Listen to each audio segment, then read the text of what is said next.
of Fox Sports. We are Fox Sports. We are St. Louis.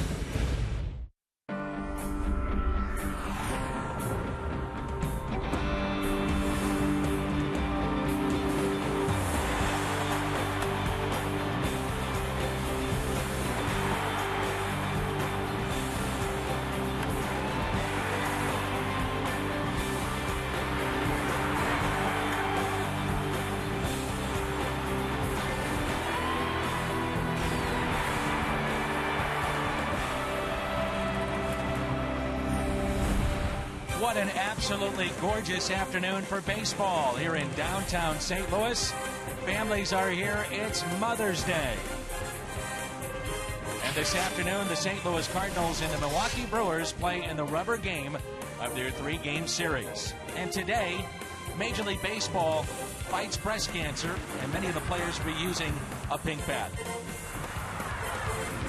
Along with Al Rabowski, I'm Dan McClellan. Welcome to Cardinals Baseball. Happy Mother's Day. And Al, a lot of moms are in the seats today. Of the players that are down there on the field, you know it has to be a thrill for them. No doubt about it. A lot of these moms took the son to Little League practice, worked the concession stands, and, of course, in my era, a lot of the mothers were the teachers.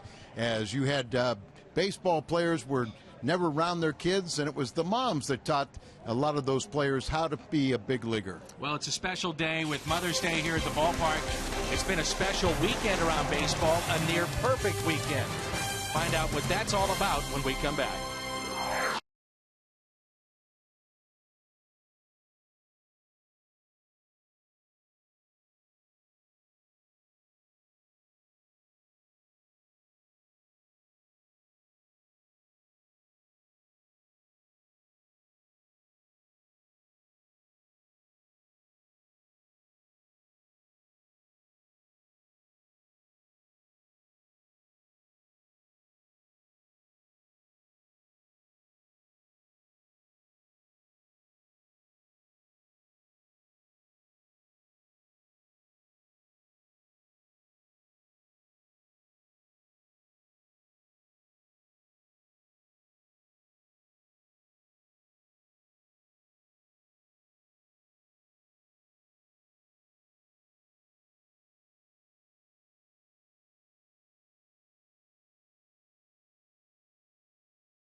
Right here in downtown St. Louis and at the ballpark.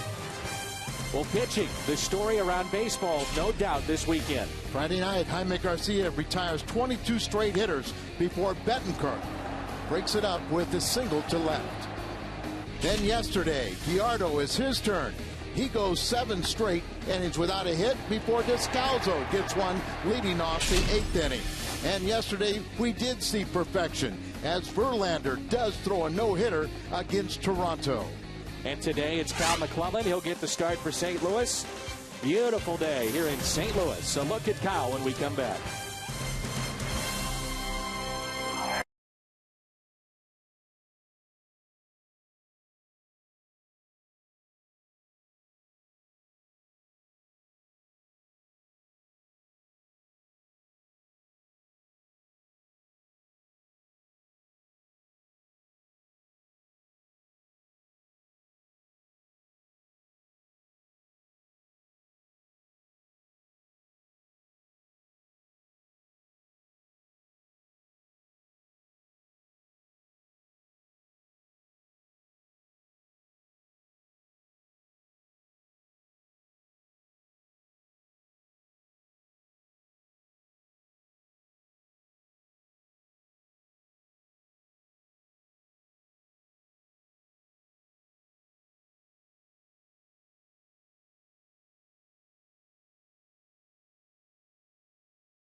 The infielders before our first pitch this afternoon. That first pitch will be thrown by St. Louisan Cal McClellan as he gets the start. Cal McClellan, moving from the bullpen to the rotation, has been very successful. He is tied for the top winning percentage in the National League with a 4-0 record. He has struggled against the Brewers in 22 relief appearances. He's 0-4, but he's been a real plus as a starter. Chris Narveson, a lefty, gets the start for the Brewers. Pink bats in use today. What does it mean? Find out after this on Fox Sports Midwest.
Will be using pink bats in honor of Mother's Day. The bat manufacturer, Louisville Slugger, has pitched in to help fight breast cancer. Brian Giesenschlag has more on the special day and the company that is helping to make it happen.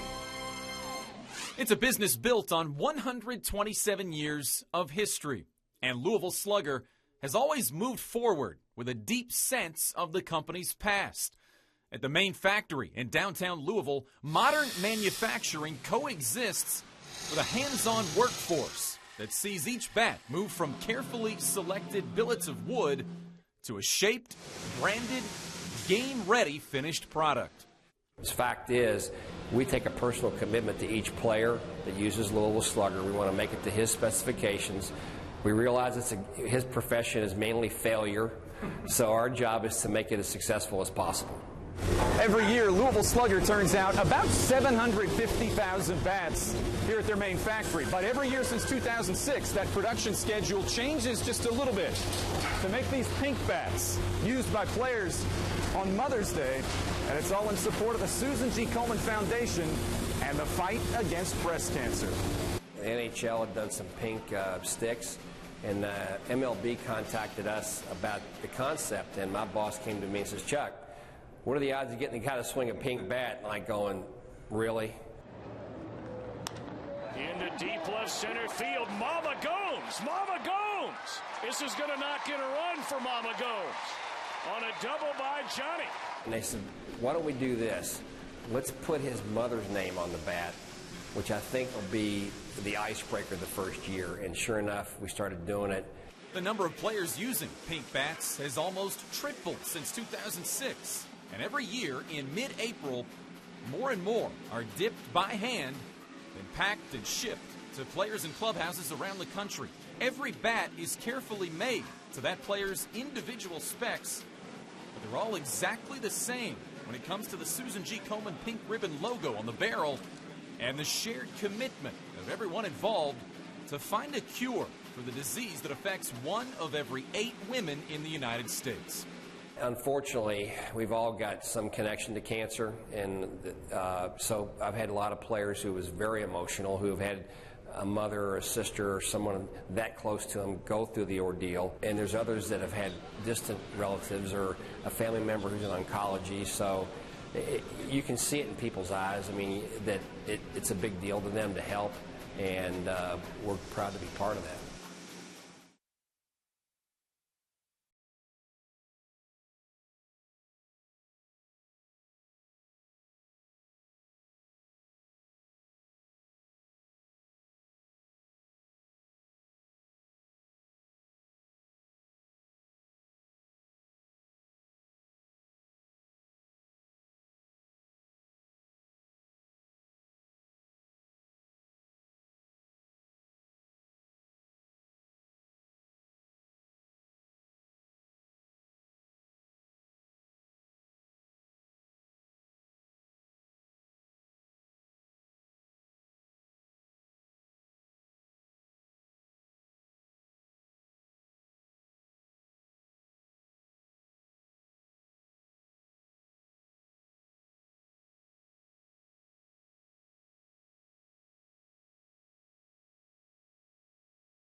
Along with Al Raboski, I'm Dan McClellan, and our Fox Sports Midwest crew. Sit back and enjoy Mother's Day here from the ballpark as we begin play at 1:15 today. And Kyle McClellan had finished up his warm-up tosses, and now he's taken a few more because he finished so quickly. And there's a look at his numbers this season. He is 4-0. Well, Kyle making his 6th start. Remember, he had that one because of the rain delay. He did not make the start and then pitched very well 6 relief innings. He has 3 quality starts. He's had a tough time out of the bullpen against Milwaukee. And the first pitch is hit to Punto, who's over at third. 1 pitch and 1 out. Let's meet the lineup today for the Milwaukee Brewers. Presented by Southwest Airlines. Ricky Weeks, Mark Kotze, and Ryan Braun. Then Prince Fielder, Casey McGee, Yuneski Betancourt, who broke up the no-hitter the other night, Jonathan LaCroix, Carlos Gomez, and Chris Marvison, the former Cardinal. Since the start of this current 10-game road trip for the Milwaukee Brewers began on April 29th, they are last in the major leagues in runs, batting average at 174, and second last in hits. It has been a struggle. On a hop to short. Taken there by Terrio. 2 outs. The defense behind Kyle McClellan here this afternoon. Matt Holliday, Colby Rasmus, and Lance Berkman in the outfield. Punto, Terrio on the left side of the infield. Green and Pujols on the right. It's McClellan and Molina, the battery. And the defense is brought to you by Dobbs. Cardinals trying to win another series. They have not lost a series since the road trip, the first of the season, and the first stop on that road trip, which was at San Francisco. Actually lost the first 3 series. And since that time, they won, 5 straight, and then they split with Florida here on this homestand. 1-0 pitch to Ryan Braun. 1 ball, 1 strike. It's 75 degrees. Not a cloud in the sky. Big crowd here at Busch Stadium. Happy Mother's Day to all the moms out there, including Jane in South City, my mom. So proud of, and I love her. Had a chance to see her this morning. And my wife Libby. 4 kids. That's tough work. Here's a 2-1 pitch to Ryan Braun. Breaks his bat, and it's a base hit into right. Looks like that bat is stuck. Yeah, there it is. It's stuck right in the ground. Pink kindling wood. First base hit of the afternoon off the bat of Ryan Braun. And we'll see Prince Fielder. Ryan Braun now 5 for 11 off of Kyle McClellan. Kyle, ERA under 3 and 22 relief appearances against Milwaukee, but an 0-4 record. And we've always said that he's been able to handle left-handed batters. And this year, he is same thing. He's held left-handers to a 214 average. But I was shocked when I saw that right-handed batters are batting .330 against him. And Al, he has been dealing with a lot of base runners on, working from the stretch. Very familiar in doing that with all his time from the bullpen, but now in the starting rotation. Last start was on Tuesday against the Marlins. As we get a look at Fielder, who is 1 home run shy away of 200 in his young career. You and I were there the day that they drafted Fielder. They brought him to the ballpark. And his body really hasn't changed all that much. He was a big guy when they drafted him. And yet everyone that has to be a concern as you move forward. Being so young and so big, he'll be a potential free agent, and I'm sure there's some clubs that are very concerned about his weight. 1-0 is the count with 2 outs and a runner at first. Remember, after he hit 50 home runs, he changed his diet, became a vegetarian. Lost a lot of his power. I think he's gone back to a more balanced diet. Fielder has 169 home runs since the start of the 2007 season. That trails only Ryan Howard in that time in all of Major League Baseball. I was listening to an interview recently, and I can't think who it was, but it was a teammate of Prince's father, Cecil Fielder, and when he was 12 years old, he said Cecil was out there in a big league ballpark and just hitting the ball over the fences. They went and got kids. They went and got players to come out and watch this 12-year-old swing the bat. The 2-1 pitch. Ground ball to the right side and off the glove of Tyler Green and into right field. First and third with 2 outs. That's an error on Green. They had a shift on. They had the second baseman playing in the hole, shallow outfield. So you can see where Tyler Green is playing. There's the shortstop, but the second baseman on the shallow outfield grass, a couple steps to his left. And, you know, a play like that, you've got to make that play. When you think about, especially when you have the shift on. Remember yesterday, too, Al, he came up in a sacrifice situation, 1-run lead, could not get a bunt down. So it's piling up a bit here in the last 48 hours or so for Tyler Green. Here's McGee.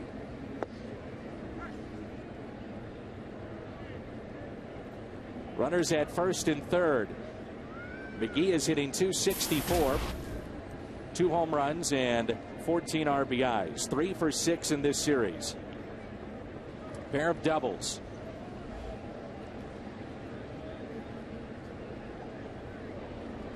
And a 1-0 pitch. Breaking ball that misses up and in. McGee is 2 for 5 off of Kyle with a home run. He hit a game winner off of Kyle.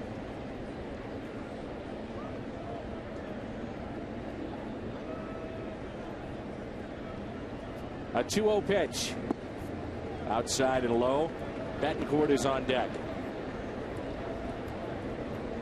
Good to see that Ryan Theriot is back at shortstop.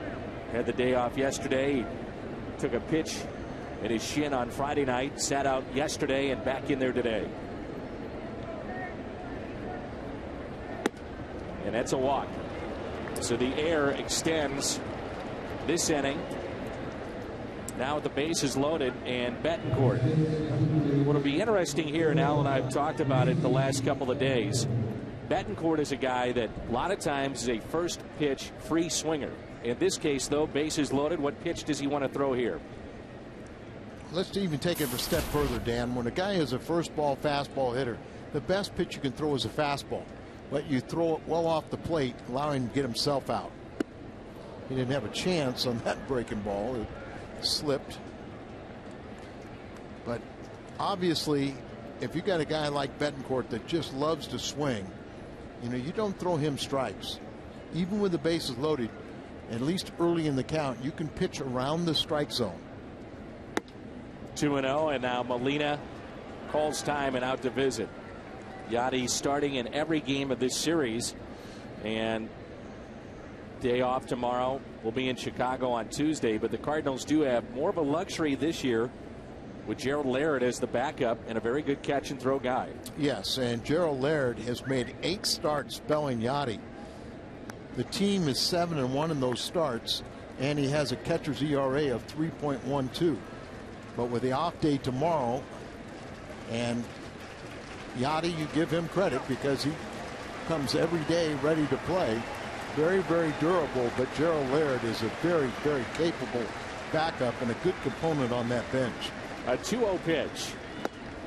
2-1.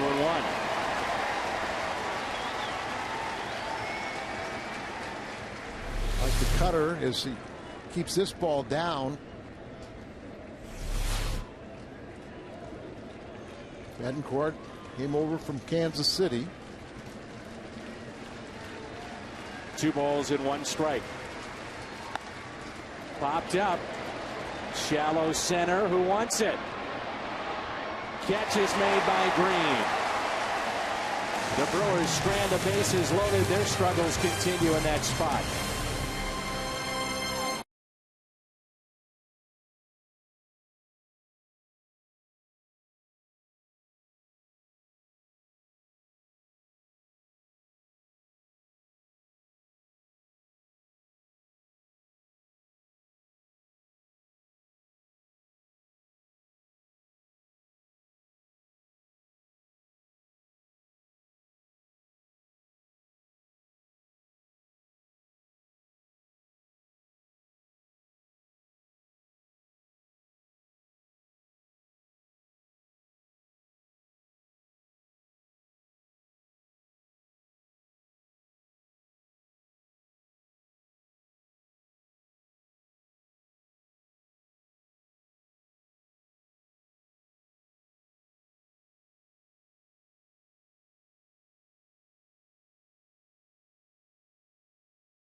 Ballpark and receiving their pink bats.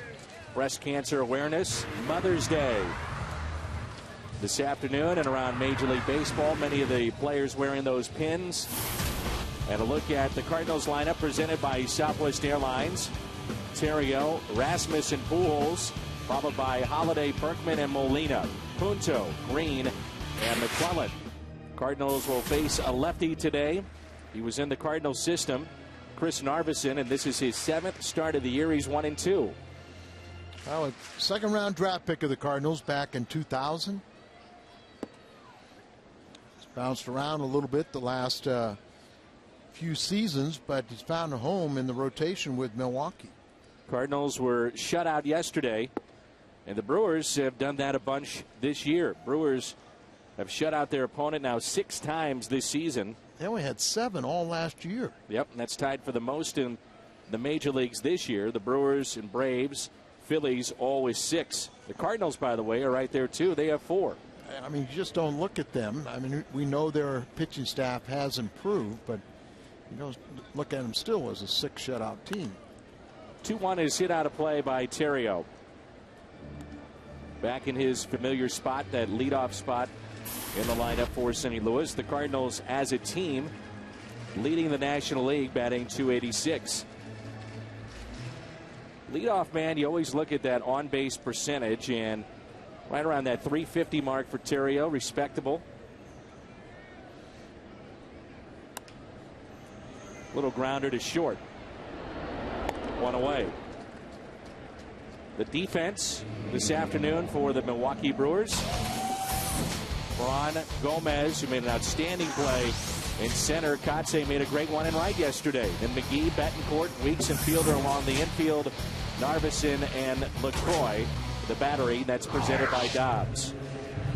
Cardinals have a lot of hitters with big averages against this left-hander, including Colby. It's good to see what Colby's done against left-handers, period, this year. They've got a shift on for him. What do you think about dropping down the bunt? After being no hit for 7 innings yesterday, why not? It's there if you want it. Pulls it to the right side. Another ground ball handled by Weeks. 2 outs. See that Kotze is getting another start in right field today for the Milwaukee Brewers.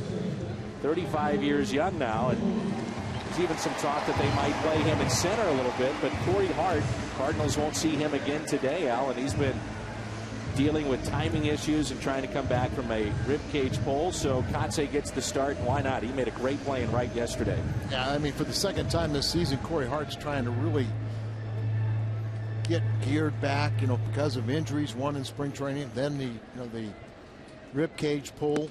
So he just can't stay healthy, and almost trying to fight way through his spring training. So it creates an opportunity for Kotze now and Gomez. The shift is on here for Pujols. A weak ground ball to third, and the Cardinals 3 ground ball outs. No score after 1.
And there's no score here at Busch Stadium.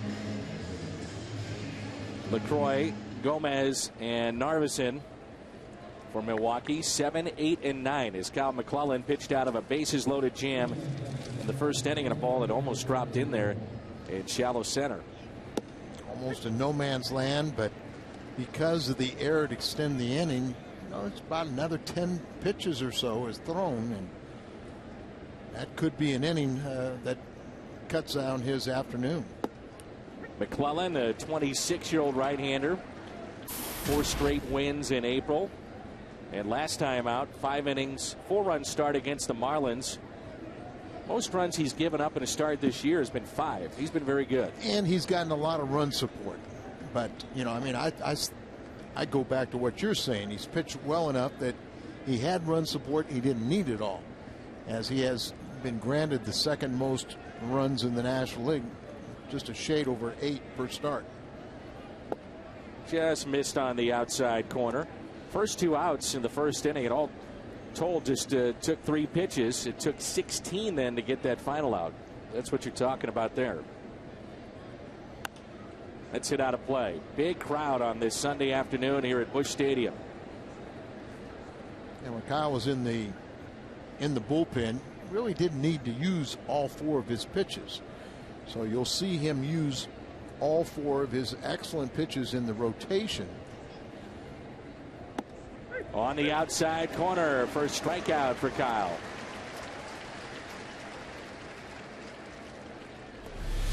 Paints the outside corner with this pitch. Just wonder why guys look at fastballs. You can understand being fooled on a breaking ball and stuff, but fastballs you always have to be ready for. So much guessing today. Here's Carlos Gomez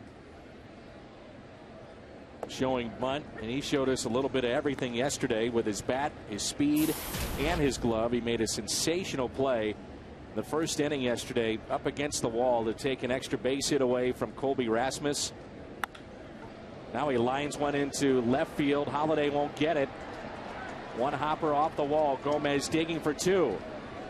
Wide turn around second. He'll stop right there. Boy, he can really run. And it's fun to watch him. You could tell he likes to show off his greatest asset. Really is considered a slap hitter, but he's a pretty good sized man. So hitting the ball with authority. He had a triple yesterday. He turned a single into a double. Remember, he extended an inning by racing to second base and late throw there, extended an inning. Well, the thing that you and I pointed out, he hustled. And you were talking about extending a single to a double, a force play that should have been out of an inning. Just his simple hustle forced the issue against the Cardinals. There's a strike to Narveson. And in today's game, when you hustle, it stands out. You can take whatever that means, but when somebody hustles, it gets your attention. Gomez is the runner at second base. Terrio trying to keep him close as Narveson looks at a ball outside. 1 ball, 1 strike. Narveson on the year is hitting .091. No home runs and no RBIs. A career .261 hitter. So for the 3rd straight start, a good hitting pitcher.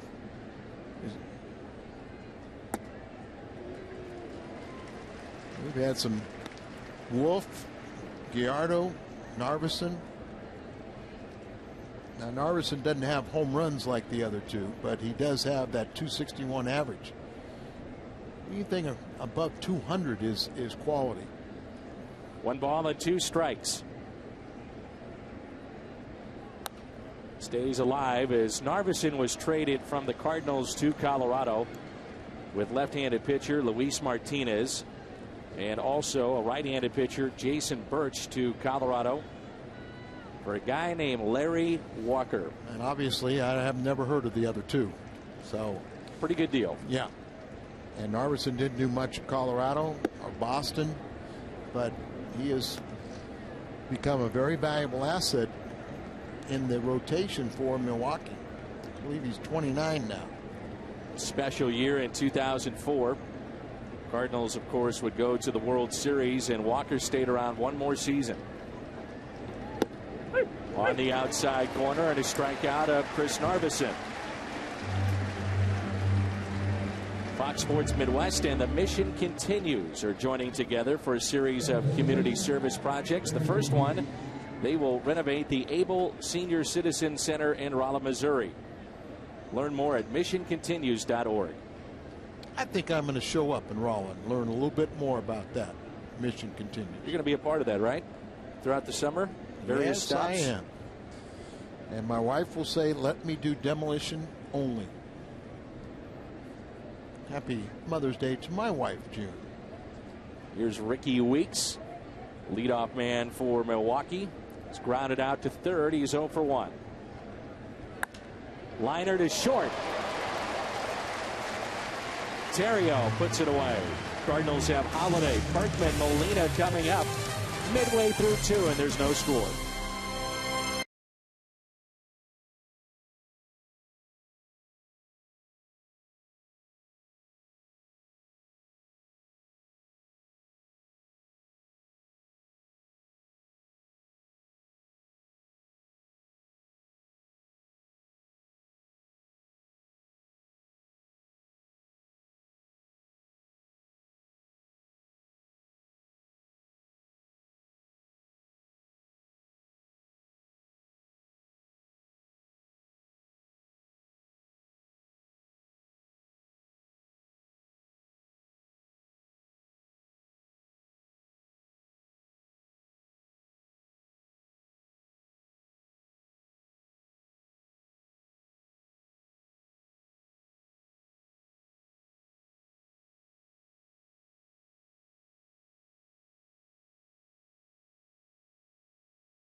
On this Mother's Day is brought to you by Bud Light Lime, the just right taste of Bud Light with a refreshing splash of 100% natural lime flavor. By Chevy, see your Mid-America Chevy dealers. By Southwest Airlines, new Rapid Rewards, unlimited reward seats and no blackout dates. By Dobbs Tire and Auto Centers, #1 in quality tires and expert auto service. And by Steak and Shake, life needs flavor. You see the pink lineup card.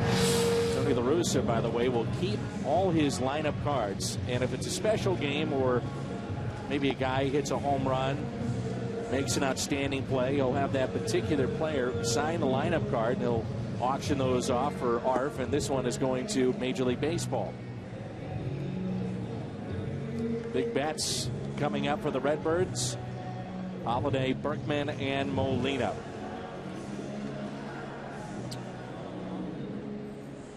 Matt Holliday, the first 27 games against lefties a year ago, and then what he's done this year. And I guess you could say not just the lefties, but really the whole first 5-6 weeks of last year compared to this year. Well, especially with runners in scoring position, his numbers were way down, still got over 100 RBIs.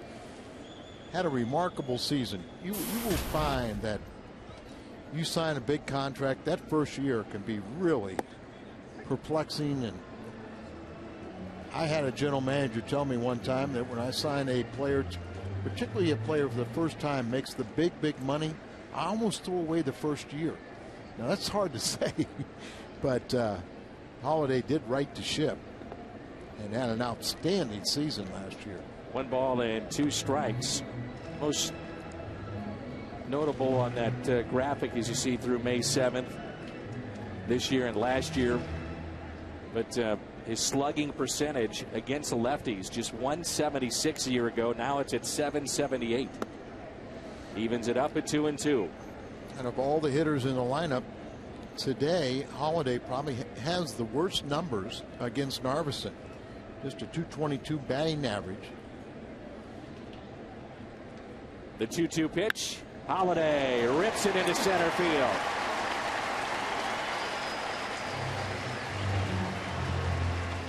Flirting with 400. He came in at 394, and right behind him in the lineup and in the standings for the batting race, Lance Berkman, who's at 388. Trying to get this ball up and in, and what happens today, you just don't get in far enough.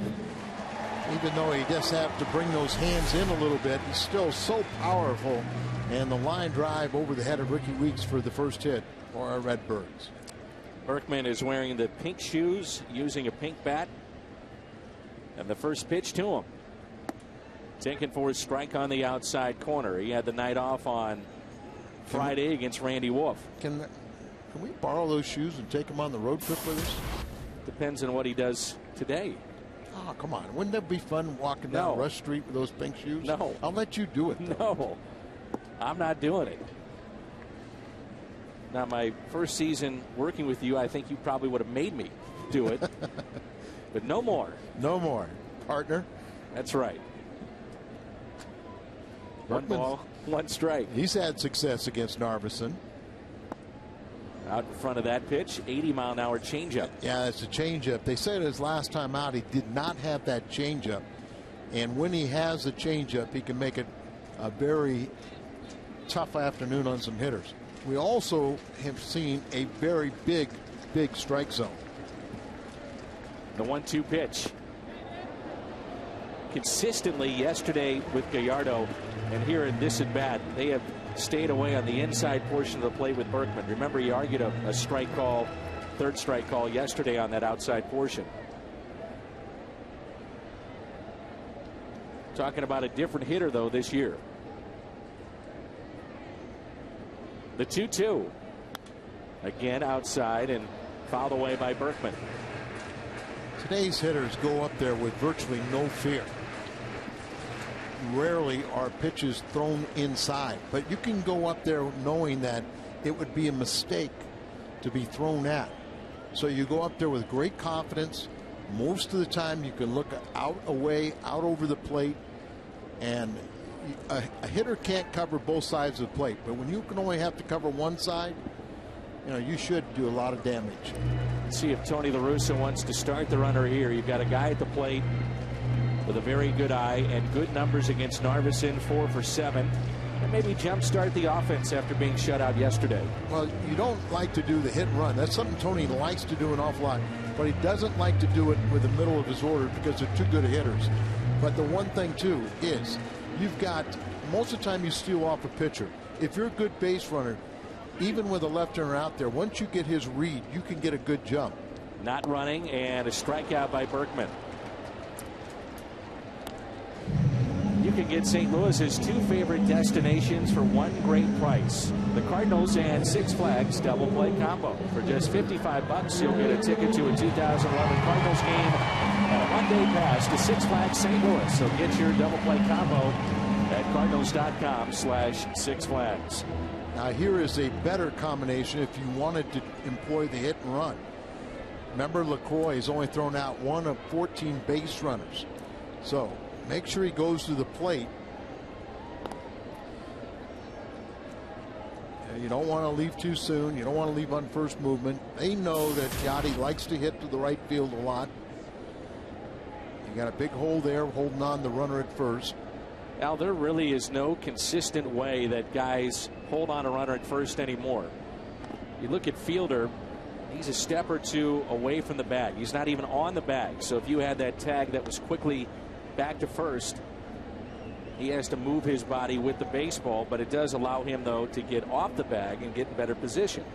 Yeah, it really appears that he's so far out in front that all you have to do is go to the back half of the bag, and even with a quick move, he can't get you out. He can't tag you because he's got to still step or dive back there. Shoots it foul. And he even gets in a little bit further out. So he's about a yard or two away from the bag. Sure. Now, it does, as you say, put you in a better fielding position.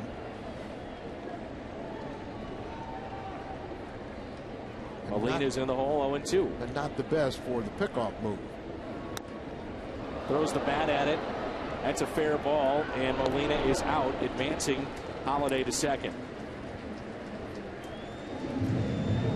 And it's up to the switch hitting Nick Punto.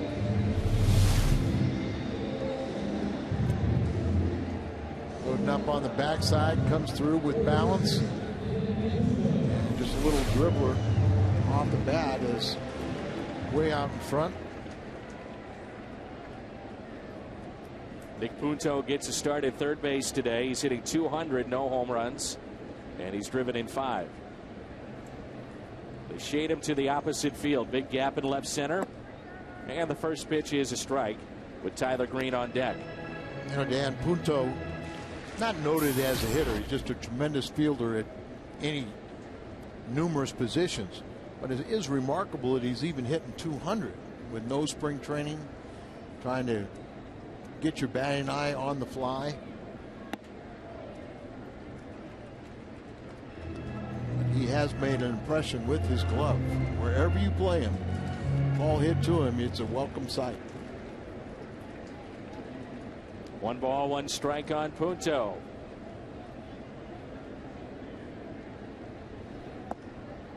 Strike 2. Punto signed as a free agent. Then, once spring training rolled around, had the surgery for the sports hernia. Missed all of spring training. Handful of at-bats to get ready. And here he is. On 1 and 2, the next 2, Punto. If you're down extended spring, you're not really facing the same caliber of pitches that you're going to find here at the big league level. So, kind of a work in progress, and he's held his own.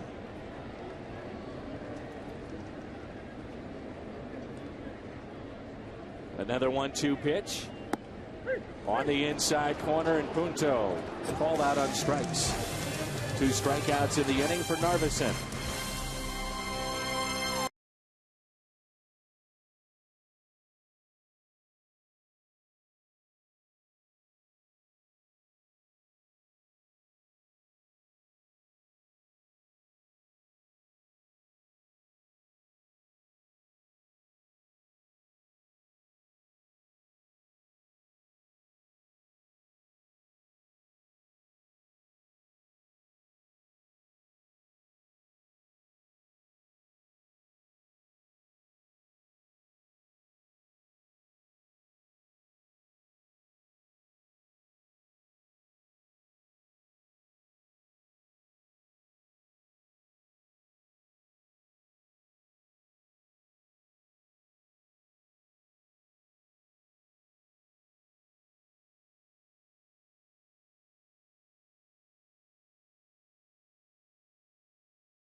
All you have to do is go to carsoup.com/Cardinals and send us your email the booth questions. It's hard enough that we have to work. Happy Mother's Day, Dan. Well, happy Mother's Day to you too, Al.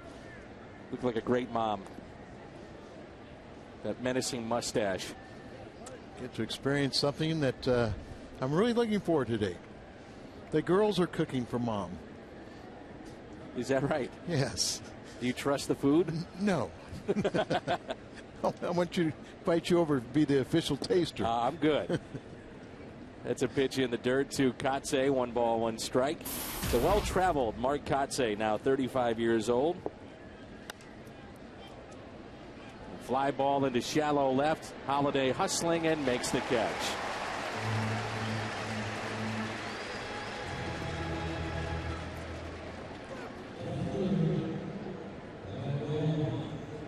The last 5 days, baseball has seen 2 no-hitters, 2 almost no-hitters.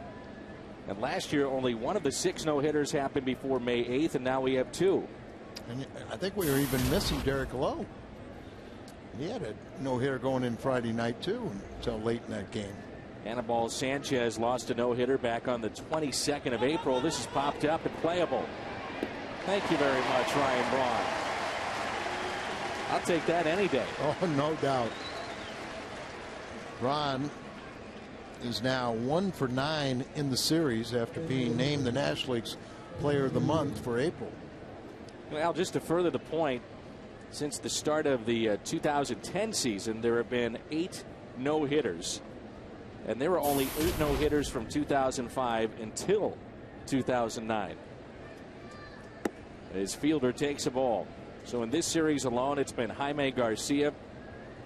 His no-hitter broken up by Betancourt, and then yesterday Gallardo by Daniel Descalso, who's on the bench this afternoon. 2-0. The shift on here for Fielder.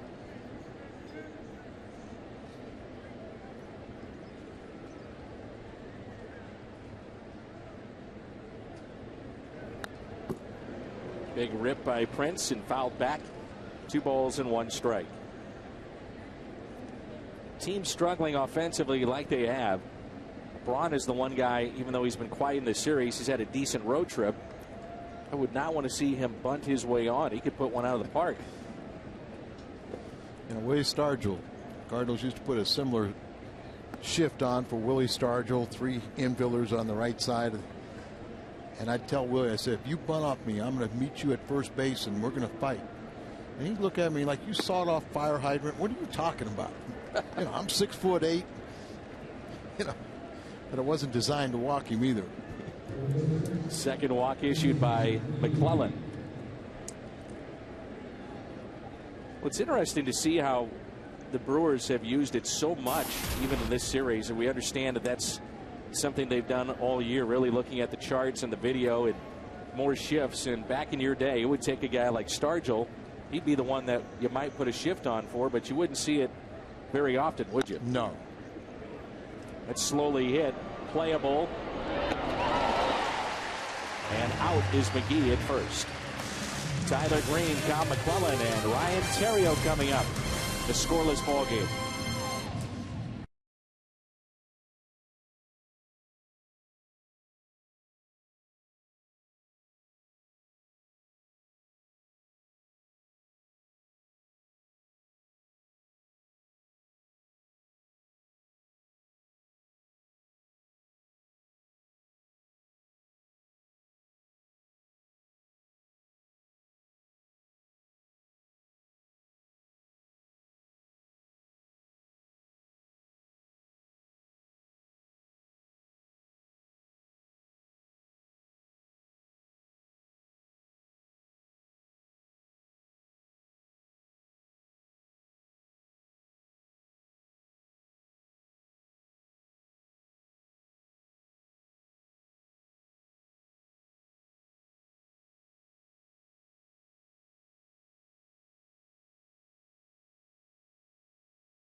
.com at Bat 11 app for your iPhone, iPad, Android, or BlackBerry. Get live audio, pitch-by-pitch tracking, video highlights, and more. Text 31826 or visit Cardinals.com for details. First plate appearance of the afternoon for Tyler Green. 8-9, then the top of the order. Underway here in the bottom of the third. Mother's Day here at Busch Stadium. And a base hit up the middle.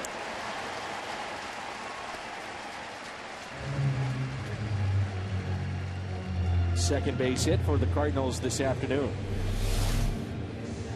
Right, set up away, and kind of rolls over on it a little bit, but hits it with hard enough to go through the middle. You see the bunt defense here for Kyle McClellan up. Kyle's a good hitting pitcher. Not showing bunt. Looks at a ball. And now you may see the bunt, but Tony very creative with his pitchers, and you got a guy like Kyle that can swing the bat.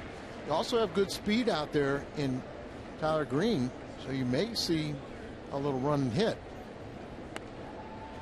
Bunt is down but rolls foul. 1 ball, 1 strike. The right fielder and center fielder very, very shallow, and a huge gap in the left center field. Now Kendall will come down to talk to him, but swing away the first pitch, bunt the second pitch, and still, if this sequence goes long enough, you still might see the hit and run.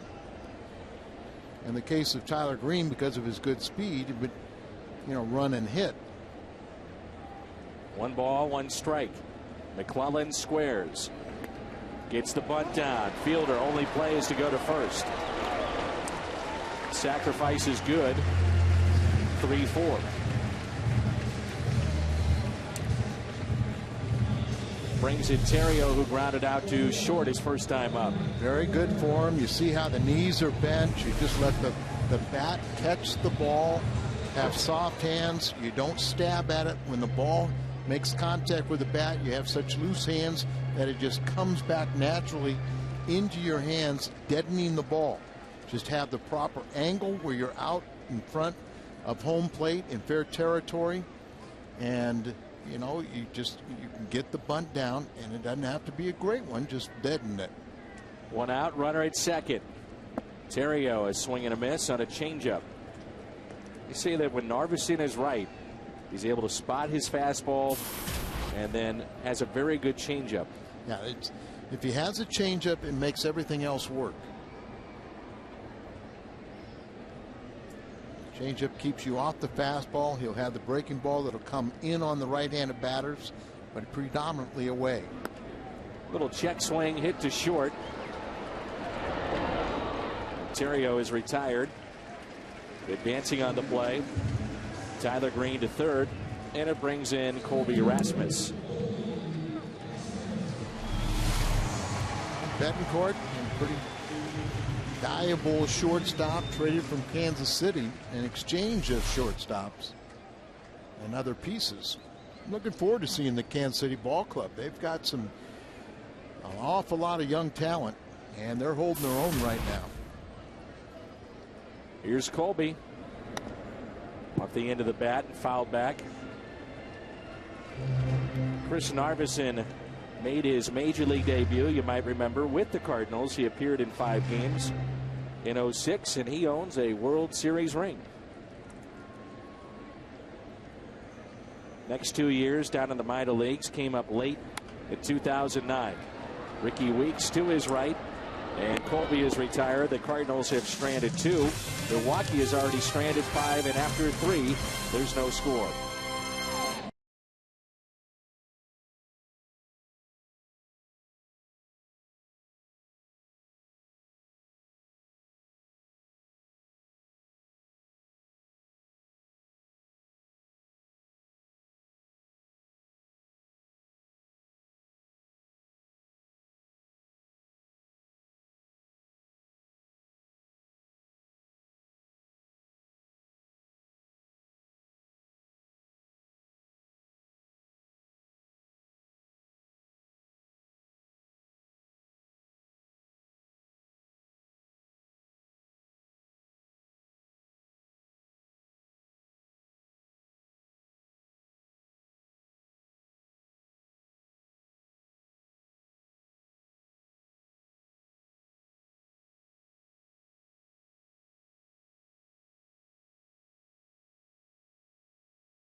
Well, back to live action here in the top of the fourth, and a line out to Matt Holliday off the bat of Uneski Betancourt. How many pitches? One pitch. That's all it took.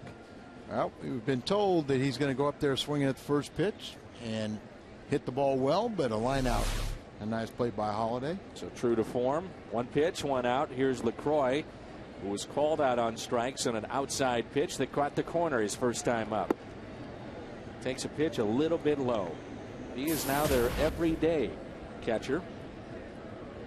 He doesn't throw particularly well, and we know part of that equation is pitchers have to help out a catcher and keep base stealers close, but he's only thrown out 1 of 14.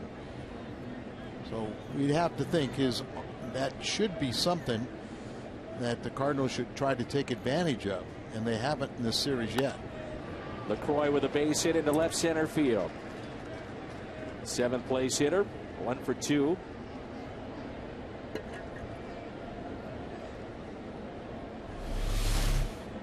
Set up away and leaves it right up out over the plate. The line drive. Busch Stadium will host the 7th annual Purina Pooches in the ballpark. That's June 25th, a Saturday, when the Cardinals take on the Blue Jays. And tickets on sale now at cardinals.com/Pooches. Here's Gomez, who doubled. A real problem now for the Brewers, stranding runners and the inability to drive them in when they're in scoring position. And already 3 innings, they've stranded 5. Comes back to hurt you at some point.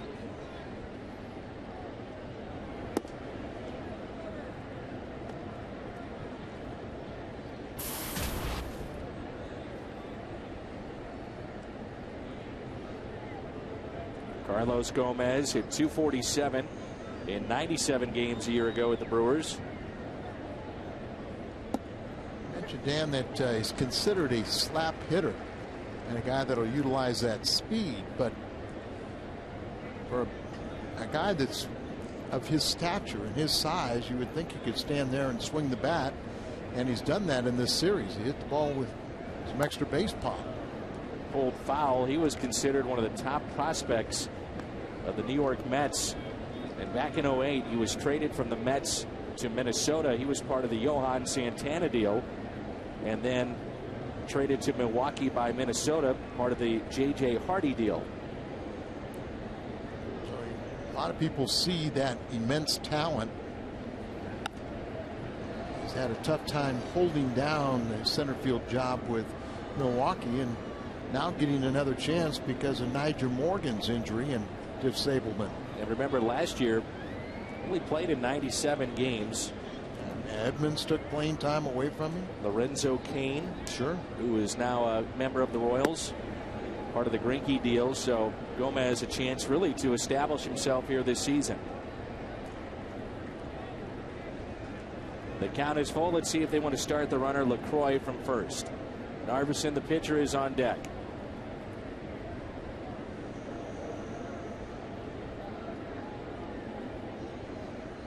Runner goes. Taken for a ball. Doesn't matter. So runners at first and second. Then it brings in the pitcher, Narveson. Already Kyle McClellan with 3 walks. Something you normally don't see from him. No, and earlier we were talking about a big strike zone, and the last thing you want to see is all of a sudden it tightens up. But when you get down to the 7, 8, and 9 spot in the order, you have to dominate. Gomez is on base twice. LaCroix got his first hit. He's 1 for 2. Could be a double play. Out at first, and they've got the runner at home. And out at the plate. Heads up play by Pujols. He'll lead it off when we come back.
On June 25th, Mizzou Day at Busch Stadium. Special pregame activities. Meet some of the current student athletes and buy discounted tickets at cardinals.com/Mizzou Day. Presented by the TV home of Mizzou Sports and the Big 12, Fox Sports Midwest. Heads up play here by both Tyler Green and Albert Pujols. Yeah, Tyler Green comes over here. He's got the runner in front of him, but he's backing up, so you get the out there. Now you got to tag him there, but Albert deked him enough, the runner, to come around, get the lead runner at the plate.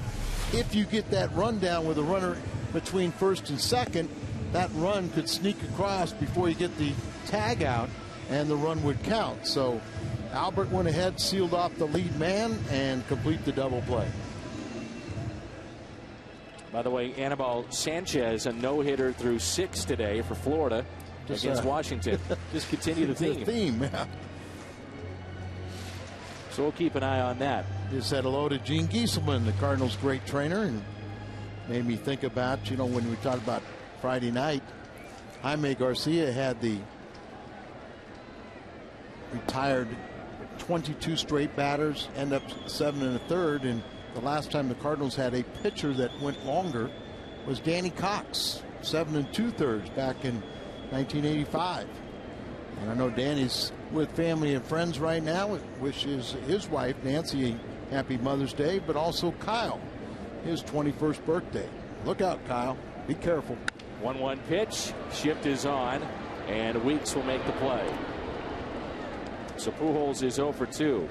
Danny Cox, during the fantasy game that he pitches in down at the fantasy camp, he's still bringing it. I'm telling you. Well, we all throw just as hard. It just takes a lot longer for it to get there. But Danny still. Now that may be the case for you. No, I don't even try it anymore. Others. But I don't even try it anymore. But Danny, you could Todd Worrell and Danny and Cal Eldred and some of these younger guys who still throw. But in case of Danny, with so many years of managing or being a pitching coach, still using that arm, and their arms bounce back a little bit. Good guy too, and a guy I would never mess with. I can tell you that for sure as well. Don't be his brother-in-law and make him mad. Holiday has singled this afternoon. Average at an even 400 with that base hit. Talked about his success against the lefties now this year. 8 for 19. Well, the first time we saw him in spring training, every year this guy is going to be, one of your top candidates for an MVP type season. But you just thought it was going to be a special year for Matt Holliday. Just the shape that he was in, that he now was totally acclimated to St. Louis. And boy, what a great start he's off to. He's back at 400, Dan. Yesterday, he and Berkman fell below 400. And with Matt's base hit here today, he's back at an even 400. You look at home runs, RBIs, and average, and you see these two in all those categories. Holliday out to deep left. It bounces in. He'll dig for 2. Throw not in time. He's standing up. A very nice play by Braun as he played that ball off the wall very quickly, and just a throw back to the infield. But here you see that great strength, reaching for the outside pitch, down the way, pitcher's pitch, but he hooks it, and a line drive, one hop off the wall. Look at Braun. Look how quick he'll get this ball back in. A lot of guys, when they're around first base, they see that that outfielder throw that ball quickly back in, they'll stop. But Holliday was committed, throw just slightly offline, but still a very good play. Lance Berkman leads the league in RBIs with 32. In home runs, he is second, along with Braun, just one behind Alfonso Soriano of the Cubs. Then you think about average, he's also in the running there, just a shade behind Holliday. That's the kind of start that Lance Berkman has had, and he's hitting .481 with runners in scoring position. He is 7 for 25, batting right-handed. He really hasn't been a productive right-handed hitter for a few years, and always was a much better hitter left-handed, but he's holding his own in that right side of the batter's box right now. No hitter's been broken up for Sanchez in the 7th by Lance Nix. No balls, 2 strikes on Berkman. Struck out swinging back in the 2nd. Narveson has struck out 2, both coming in that 2nd inning. Berkman with the dramatic home run on Thursday afternoon from the right side. Cardinals defeated Josh Johnson, who leads the league in ERA. And right behind him is Jaime Garcia. Pretty much they play Berkman straight up. Shade him just a bit in center to pull. 2 balls and 2 strikes.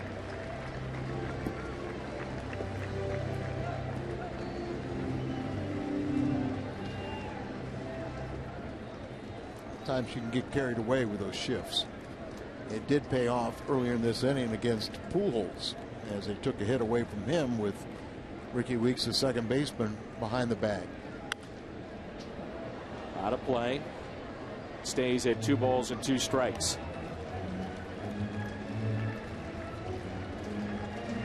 You talk about what he has meant to the Cardinals, but you wonder about this environment and what it's done for Lance Berkman too. I never underestimate the power of Cardinal Nation. The 2-2 pitch in the dirt. And what you're talking about is the crowds. The crowds, the atmosphere. You just kind of felt like it. And you come here, you'd be overwhelmed with a positive atmosphere. He was so well liked even when he was with the Astros by Cardinals. I mean, they feared him, they respected him. So it was very easy for him to come into the Cardinal clubhouse and be welcomed. Time called. There's something special about playing in front of the Cardinal fans. As even visiting players will tell you that, you know, they just marvel how they root for the home team, but they have tremendous respect for the visitors also. A 3-2 pitch. Berkman, a swing and a miss. 3rd strikeout for Narveson. Big one there. Now he'll deal with Molina with a runner at second base.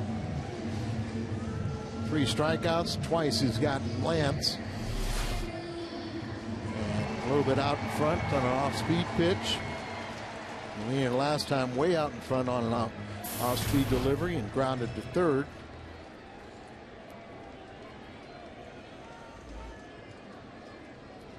Runner at second is Holiday. We're in the bottom of the 4th. No score between Milwaukee and St. Louis. Mother's Day and a gorgeous afternoon here at the ballpark. Molina right on that pitch and fouled it back. First time up, he grounded out to 3rd as he just threw the bat with a 2-strike pitch and grounded out. Shade him to right a little bit in the outfield. Big gap out in left center. Pretty much straight away on the infield. Time called again.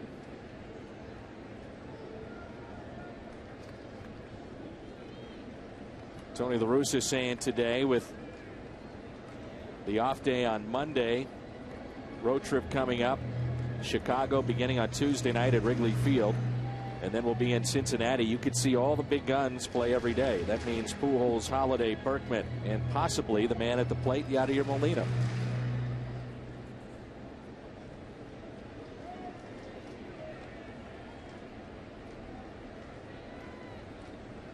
The 0-1 pitch to Yadi. 0-2. Yadi upset with himself, swinging at a ball, putting himself in a hole. Maybe not picking up the spin as well as he'd like. Boy, that's surprising. 136 against the lefties, 329 against right-handed pitching. Part of that is because you see very few lefties will be able to get inside. When they keep the ball out of the way, that seems like it just does him a favor. 1-2 the count.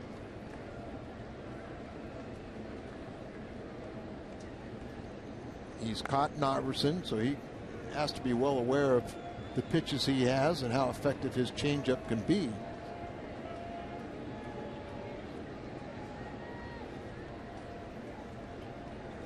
Here's a 1-2. In the air out to center. Gomez backing up. Puts it away. Cardinals have stranded 3. We head to the 5th. Top of the lineup for Milwaukee coming up.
The Missouri Division of Tourism. Go to visitmo.com to start planning your next Missouri getaway. Here is Bennett Springs State Park in Lebanon.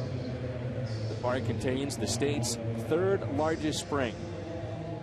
Hahataka, Camdenton, Missouri. This park features towering bluffs that offer a majestic view of the Lake of the Ozarks.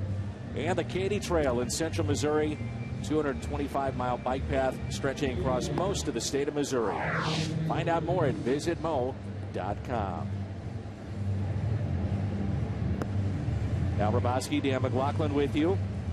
A beautiful day here at Busch Stadium in St. Louis. Not quite a derby hat, cap, whatever they call those. Be careful. Close enough. Perfect for a sunny day.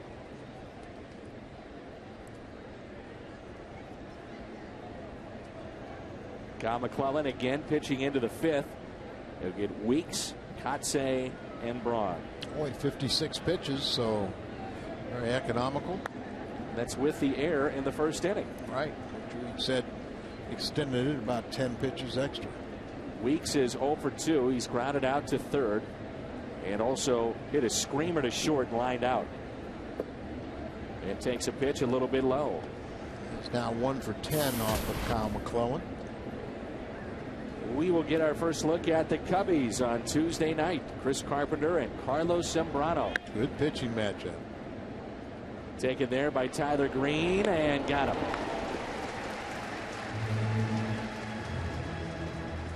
Well, these are the pitchers with at least 5 starts that are still undefeated in Major League Baseball. Cahill of Oakland, he's 5-0. And De La Rosa of Colorado, Jaime Garcia, Justin Masterson, McClellan, Velasco, and Max Scherzer, who is the Missouri product and St. Louis product. Good for Max, he's 5-0. Well, you go back to the latter part of last season and the beginning of this season, he was really showing his outstanding stuff. He's got a mid to high 90s fastball. Surprising that Arizona, I just don't understand how they got rid of him. Not making any money yet, just very, very talented. Here's a high fly ball into right field. Berkman with the shades puts it away. Voting is now open. Perfect that Berkman would make that play for the All-Star game in Phoenix. Help send your favorite Cardinal players to this year's All-Star game by voting up to 25 times. Vote early and vote often. Vote today at Cardinals.com. Albert Pujols and Jaime Garcia has a shot. You know about Molina, Lance Berkman, Holiday. Could be a number of Cardinals on their way. Ryan Braun is 1 for 2. He tried to bunt his way on his last plate appearance and bunted in foul territory, popped it up to Molina. about Zambrano? We talked about the pitching matchup. He's 4-1. Yes. Zambrano, remember, he was taken out of the rotation last season, banished to the bullpen, made a start against the Cardinals, and that was part of their undoing. His first start was there in September and just shut down the Cardinals, and he's pitched very well ever since. Wasn't that the first start after we got back from Cincinnati? Yes, it was. And that was the downfall. We came back in first place after the sweep of the Reds. He thought this was a perfect scenario to just propel you through the rest of September and another division championship for Tony and company. And Zambrano said differently that night, and the Cardinals, no way to mix words, they just had a frustrating September, and hard to explain why they weren't able to close out that another Central Division championship. On the ground, pulled foul.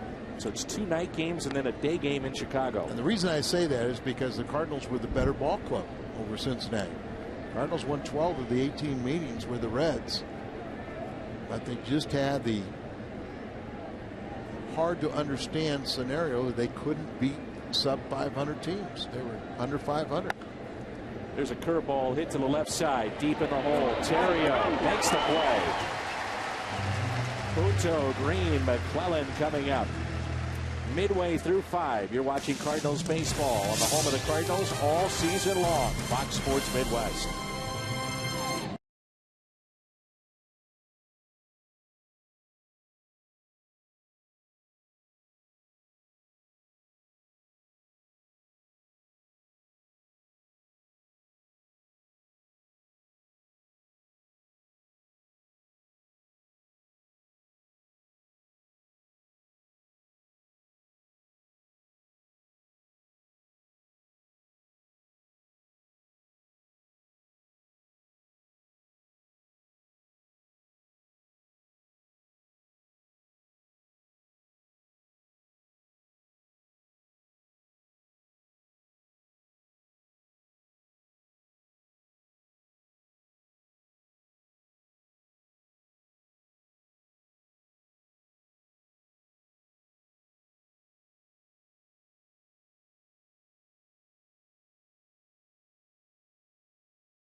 Again, when the Cardinals score 6, get a 25-cent drink.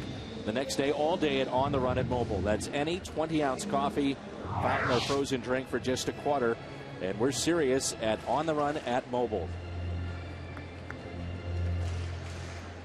Another pitcher's duel here today thus far. 3 hits aside. And here is Nick Punto.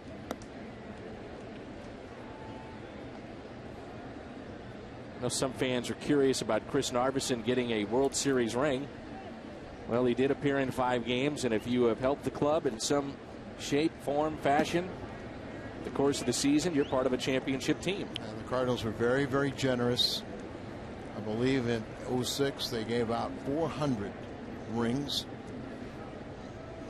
Every member of the front office, scouts, everyone through the organization, but most importantly, if you were a player and if you took part in any point during the championship season, you were entitled to a ring.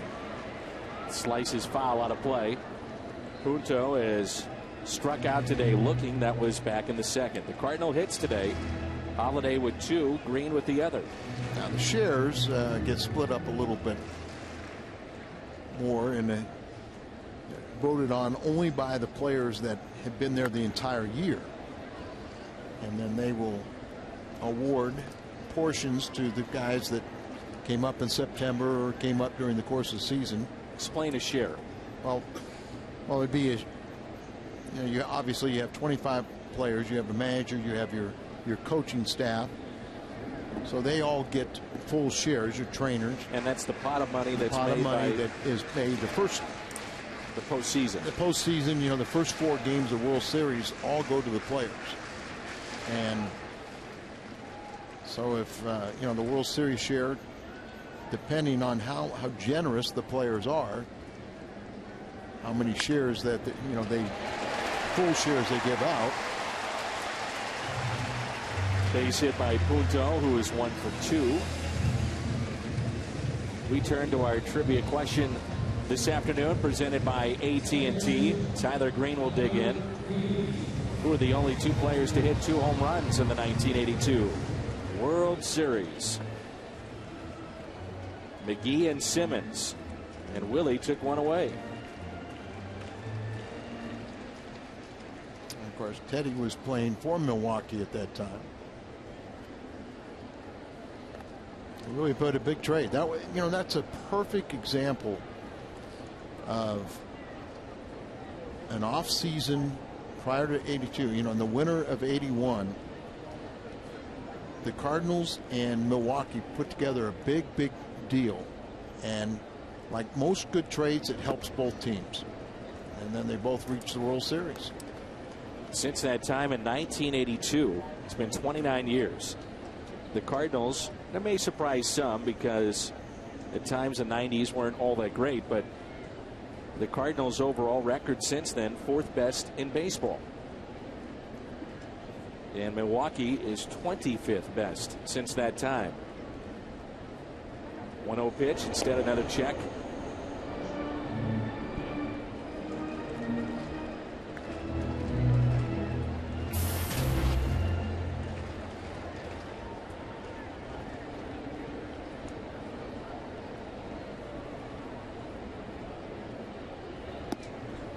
Lost the bat into the seats. Again, you are dealing with the pink new bats today, so maybe not as much pine tar, some of the normal bats that you might see, only being used for 1 day. Souvenir, and hopefully nobody out barrel that bat come flying at those patrons, and they all smiles in their face. And a mother has a new bat, new pink bat. I found in our open, we did that segment on these pink bats. I thought it was very interesting was, the Louisville Slugger rep who was given this, hey, you think players would wear pink, swing wooden pink bats? I mean, that's got to be a nightmare question. But he came up with an interesting scenario, and he said, well, let's put their mother's names on it. So the first year they put the player's mom's name on the bat, thinking that, hey, maybe the guys would the novelty of it, and then they could take home and have a bat with their mother's name on that was pink for a Mother's Day present. And now they've got about 3 times as many players have accepted using them when they did the first year. 1-1 is hit down the right field line, and no play. You were talking about that trade, Milwaukee and St. Louis. It was Pete Vukovich. Raleigh Fingers was also part of that Raleigh deal. Fingers was a Cardinal for about 2 days. That's right. And the Cardinals picked up Sixto Lezcano, David Green, Larry Sorensen, and Dave LaPointe. Dave LaPointe was at fantasy camp this last year. He's coaching in independent baseball. Here's a 1-2 pitch. Dave has been a very successful manager. He really has, yeah. Very much so. 2 years ago, he had those Long Island Ducks where he had about 6 or 7 ex-major league players. Did he have Mike Crudale on that team? I thought he was managing him. Possibly could have, but Simon Tachi. He had a bunch of Mets and Yankees, some of the guys from up in that area, and probably was good case of trying to keep that clubhouse together. Of course, he's left-handed. He had a lot of experience of working in a zoo. Ground ball left side. And this will be a base hit. Tyler Green is 2 for 2.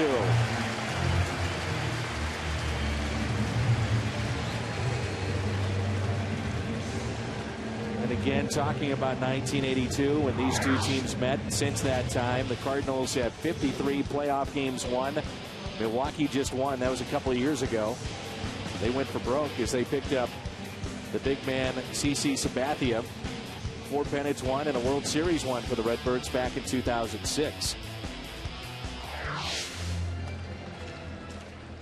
The first 2 have reached. Let's see what Tony La Russa wants to do. But now you're talking about deals that help you out. The Indians picked up Matt Laporta. There's a punt. Dropped by Narveson. What they're saying is he did it on purpose. Yes. So you're talking with Mike Jorgensen about that today, that you don't see that very often. But it's a heads-up play. Well, it is, and you're trying to get more. You got one out, but you could get an easy double play. Pop up, bad bunt, but you see he catches it, but then he takes it all the way down to the ground. It used to be something you practiced there. You'd be underneath that, and then you kind of back up for a minute, let it hit the grass, and then you trap. In this case, you throw at third base, you get the force out lead runner, and many times that pitcher or the guy that's bunting just standing there in the batter's box mad because he popped it up, and you get an easy double play. So here is Ryan Theriot. But what stopped that was the turf, because then people were afraid to let that ball bounce and get away from it. Matt Laporta now with the Indians. Cleveland surprising everybody at 22-10. Best record along with the Phillies. 1 ball, 1 strike. The Cleveland Indians by 4.5 games in front of Kansas City. So the top of that division a bit surprising. And the Cleveland is 13-2 at home. Of course, Kansas City has already 15 home victories. Runners at first and second for Ryan Theriot. Big gap in left center. Fouled straight back, and it's 1-2.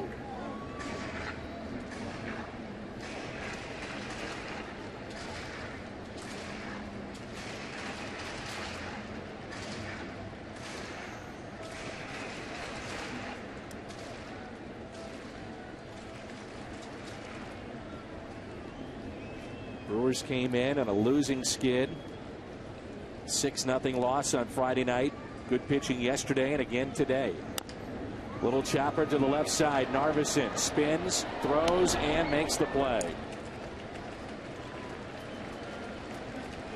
You get the idea in watching him on that play, and then the previous bunt attempt by McClellan, that Narveson could field his position. Yes. He looked towards third even for a force play here possibly. Well, he's coming here, but he sees that nobody's there. His third baseman is way off the bag, so he only had one play, and he didn't panic.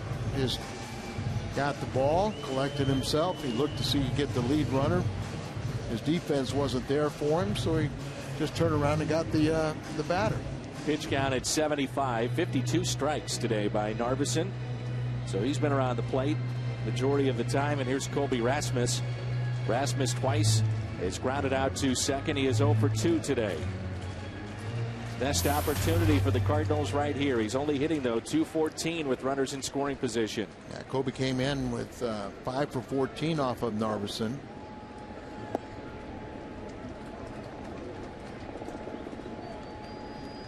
Cincinnati in the bottom of the 4th at Wrigley lead the Cubs 1-0. Colby's had 2 hit games in 3 of his last 5 starts. He had a dry spell there. 2-0 with Pujols on deck. Last year, Colby hit almost .370 with 3 home runs against Milwaukee. You knew when the Brewers came in town that they were not swinging the bats and they were in a losing streak, but it's hard to ever see this offense not score runs. The 2-0 is ripped down the right field line. Fair. 2 runs will score. Rasmus on his way to second base. And the Cardinals grab the lead 2-0.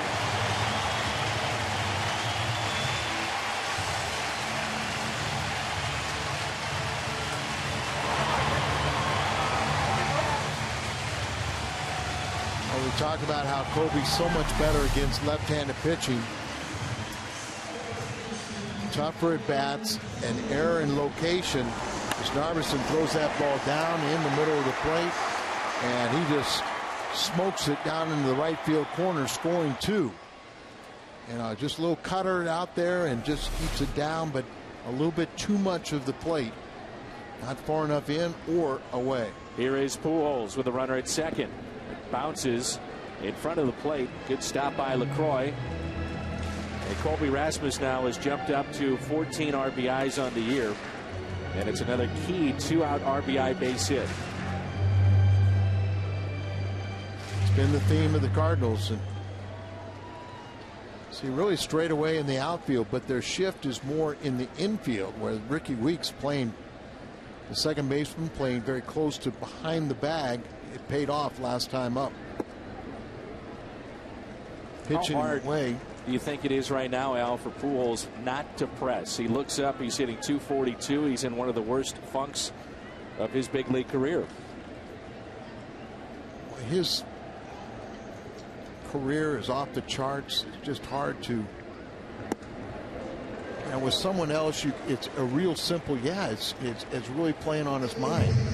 But with him, if anybody can handle the distraction of the contract or off to the slow start, all those different things, it's Albert. But he has had, starts that have been somewhat similar. Probably the closest would be 07, where he ended up with his lowest home run and batting average and RBI total of his brilliant 10-year career. 3 balls, 1 strike with Holiday on deck. Runner at second is Colby Rasmus. But just 1 double. It's been quite a while since we've even seen an extra base hit. And not many walks this year either. Not many walks. Protection behind him. First walk that's been issued by Narveson, and now it's Holiday. Albert averaged 38 intentional passes a year for 10 years. He only has 1 this year. Indication of respect that they have for Holiday and now Berkman, who are 2 outstanding hitters behind Albert.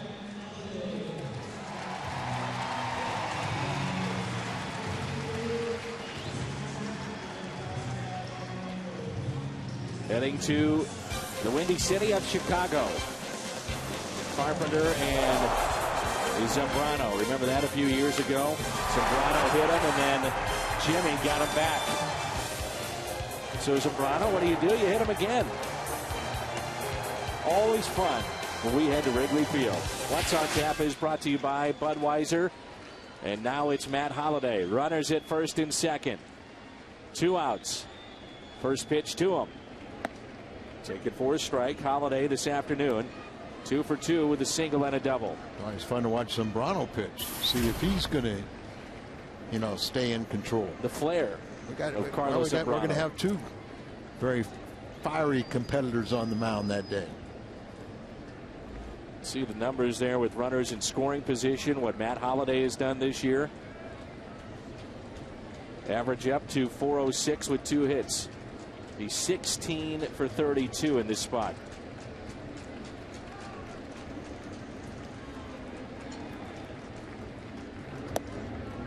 Takes a pitch inside. Happy 5th birthday to Maggie Duffy. Maggie Duffy is watching on Fox Sports Midwest. Happy 5th birthday.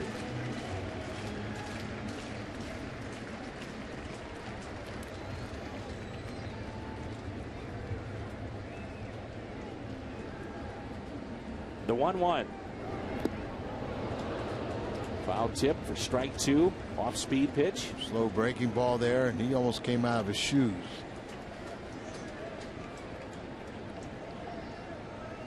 Single, doubles, deep, straight away, infield and outfield.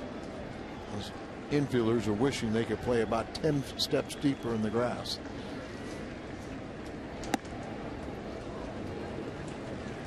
Two and two. He's quick to the plate that time. Sometimes, you know, you'll try and quick pitch a little bit, but usually when you do that, you know, you're going to elevate the ball because you're rushing.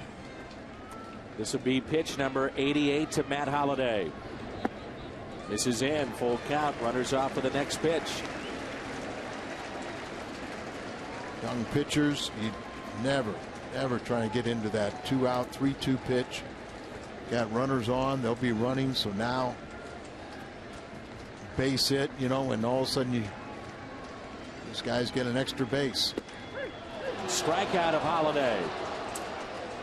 The Cardinals will strand 2 runners, but they pick up a lead. After 5 at Busch Stadium, it's 2-0.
Ray Sadecki to the Giants for Orlando Cepeda. The Cardinals first baseman would go on to win the 1967 National League MVP award. The Giants had a lot of offense, but rarely would you trade, back then, would you trade a starting pitcher who pitches once every 5 days for a everyday player.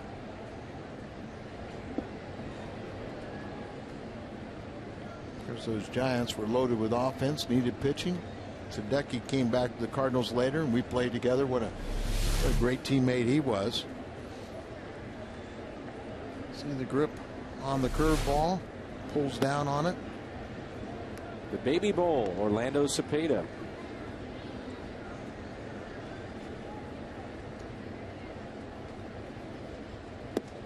Upstairs to Fielder.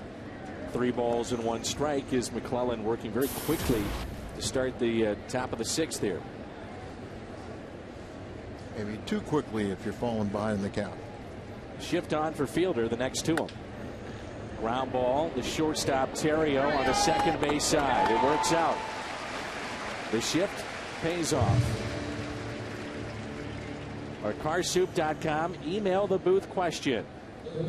Comes from Linda, Eugene, Oregon. Do you have a favorite memory of your mom that involves baseball?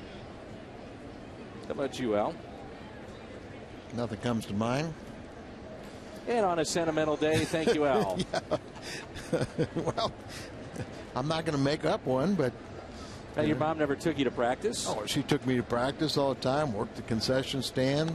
I lost my mother last fall, so this is my first Mother's Day without her, but I'm thinking about her in a lot of ways, but that wasn't where I was going. Out at first is McGee. Almost went in the stands one time. Somebody was heckling my mother. So that's the stuff you want me to talk about? Someone was heckling your mom. Yeah. Was this in St. Louis? Or? No, this was in amateur, high school or something like that. So I was about ready to go in the stands. Something you should never do. As a high school kid. Yeah. Well, remember, I was a frustrated football player out there. I wanted to hit everybody. At times you're a frustrated broadcaster. And you got the bruises to show it. And Garcia's just the punching bag. Poor Garcia. He's had the brunt of it over the years. 1 ball, 1 strike on Betancourt. Out of play, 1-2.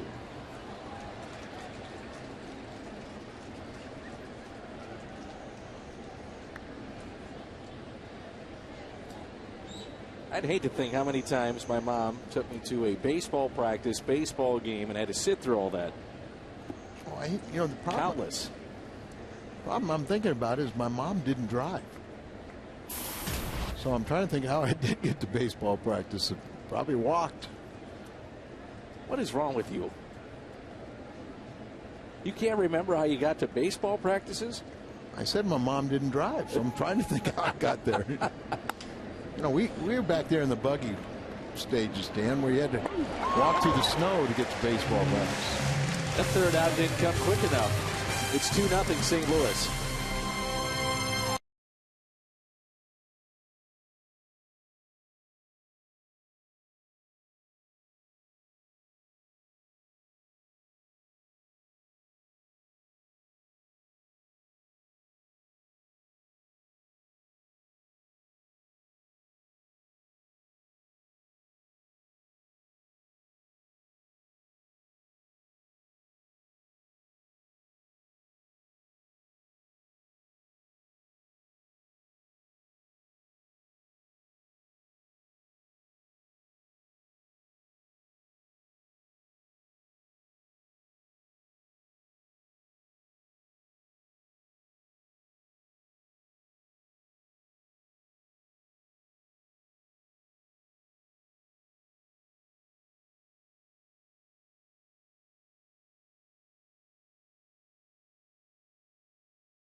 By the Stadium Sports Bar and Grill at Lumiere Casino opens this coming Monday. By Jack in the Box. So right now you can get the new bourbon barbecue steak grilled sandwich at participating restaurants, and by Kia. Our ball game shifts now to the bottom of the 6th. Lance Berkman, a tough day, 0 for 2 with a pair of strikeouts. So far, so good for Kyle McClellan. McClellan has allowed just 3 base hits. And Milwaukee has stranded 6 so far this afternoon.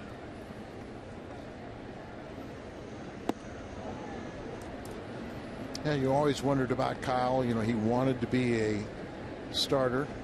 And you see him go 6 innings, but, could he go deep enough into a ball game? Could he consistently give you at least 6 innings? And that has been a resounding yes. Right through McGee into the corner.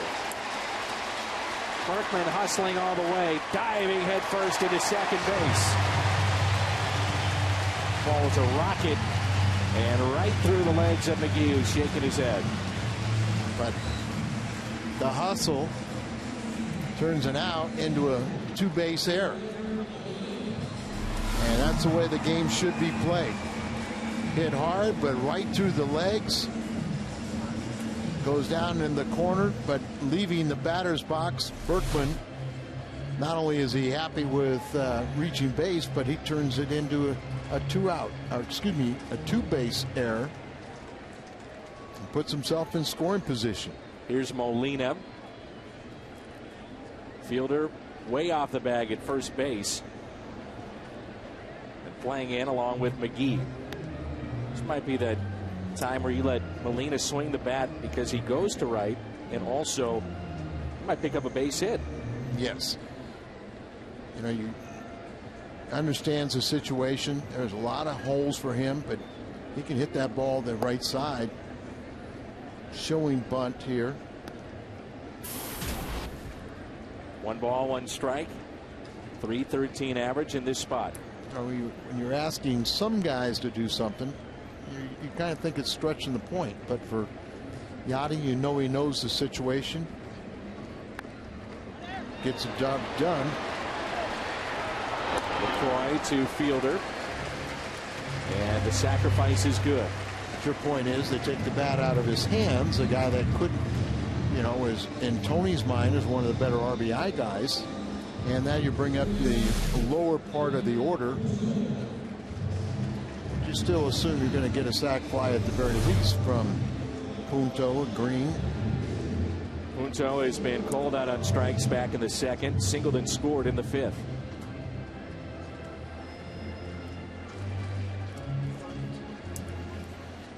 Pull the infield in.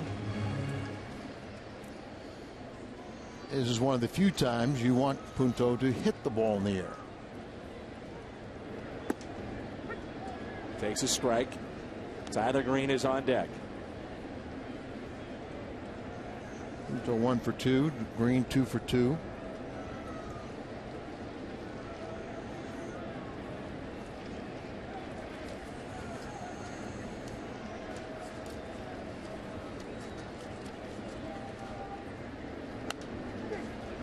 Two strikes.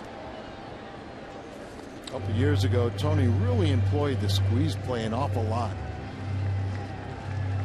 I just think he has confidence in the veteran Punto. And you don't have to do that. You can just know he'll get the job done without the squeeze play. The 0-2. We did it a number of times with David Eckstein. Punto and Eckstein type players. You see a right-hander, LaTroy Hawkins, getting loose in the bullpen. He's been around a long time, hasn't he? Sure has. He's been a closer before. Very good setup man. I think that's the role he's more designed for than closer. 0-2 pitch. Taken down and in.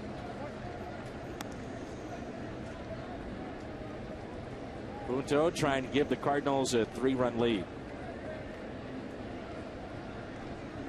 Pick up his 6th RBI. The 1-2. 2-2. Darvison, his pitch count starting to get up there now. It's at an even 100.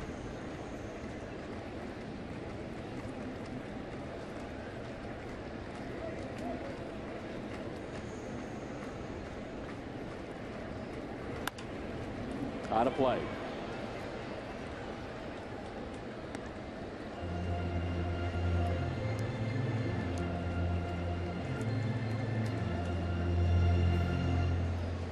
See the pitches by inning. 5th inning. Cardinals scored their 2 runs, 31 pitches.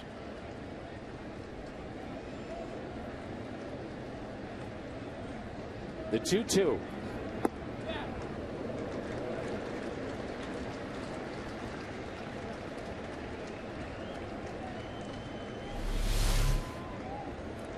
Breaking ball. Just down, or could have been called either way.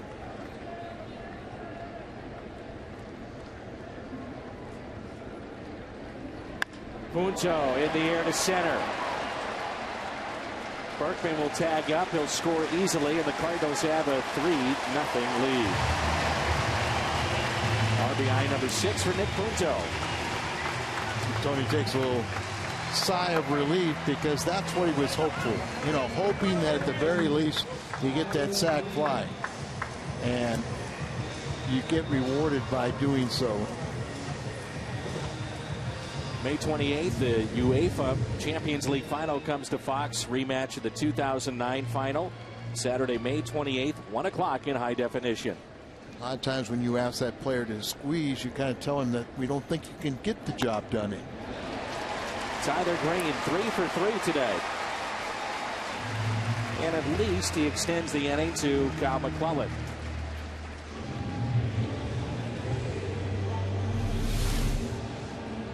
So another pitch right out off the end of the bat, but lines it over the shortstop area for his third hit. Tyler Green seen his average jump up to 250. Here's McClellan, who does have 3 RBIs on the year.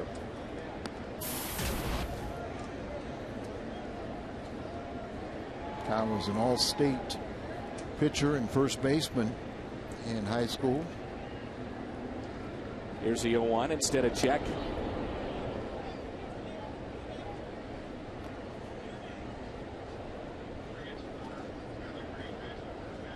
So this matches a career best for Tyler Green with his 3-hit day.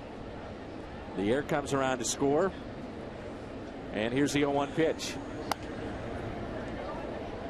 Into the Cardinal dugout, it's 0-2. Matchups upcoming in Chicago. We mentioned Carpenter and Zambrano. Wednesday night, Jake Westbrook and Matt Garza. Thursday afternoon, Jaime Garcia and Casey Coleman. Matt Garza was the big offseason acquisition for the Cubbies, and he's just 1-4. McClellan strikes out. Cardinals add to the lead. It's 3-0 after 6.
Sports Midwest is brought to you by Budweiser. Great times are waiting. Grab some buds. By Bank of America, where ATM deposits are as easy as an infield fly. No deposit slip, no envelope. With Bank of America, member FDIC. And by AT&T.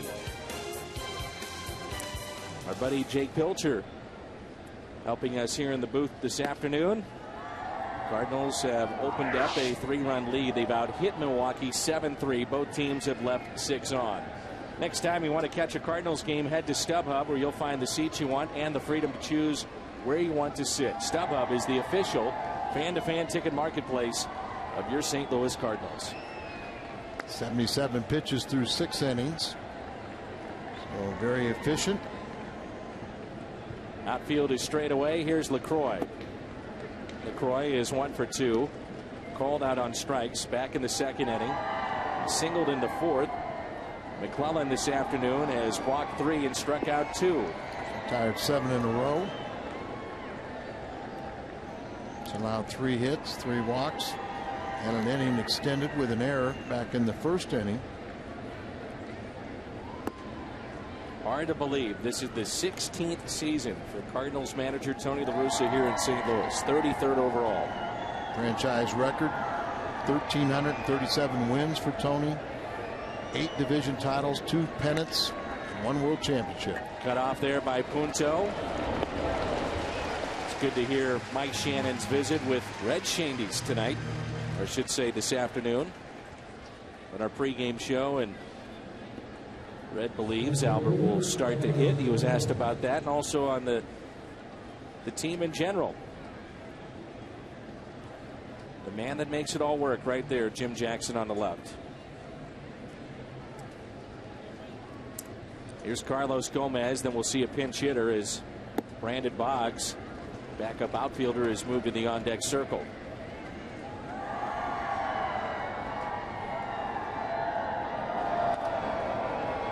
Fouled back in a big cut. Gomez went to a knee. 0-2, the 8th place hitter.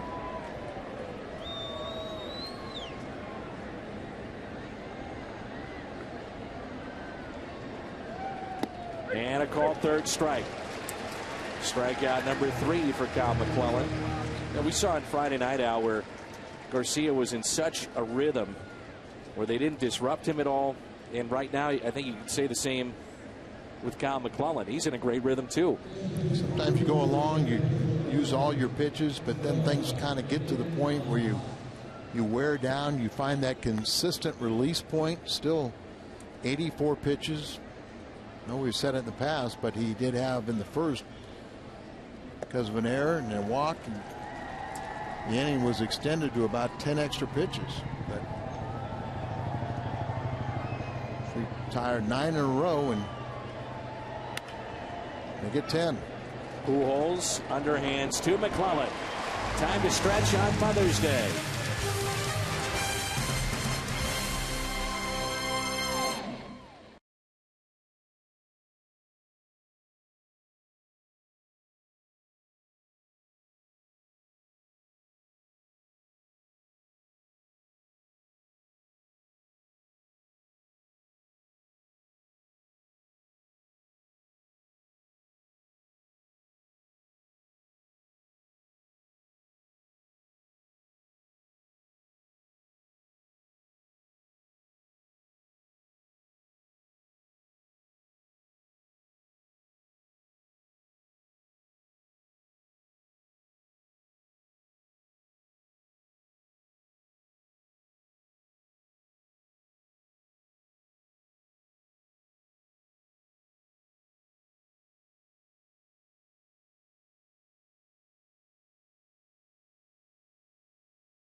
Recap: Chris Narveson and Kyle McClellan, the 2 starters, efficient today. Narveson 2 earned runs, a total of 3 given up. Colby Rasmus a 2-run double with 2 outs in the 5th. Got the Cardinals on the board. It's a gorgeous afternoon here in St. Louis. Busch Stadium, Mother's Day. Cardinals trying to have another winning series and take 2 of 3.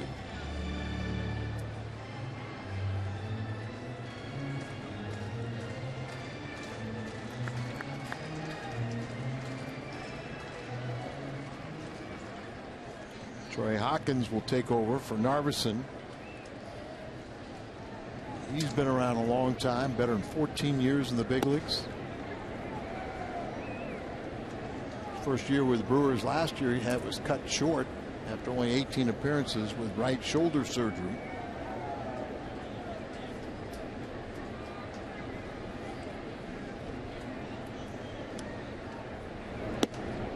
Pitch upstairs. Majority of his career spent with Minnesota.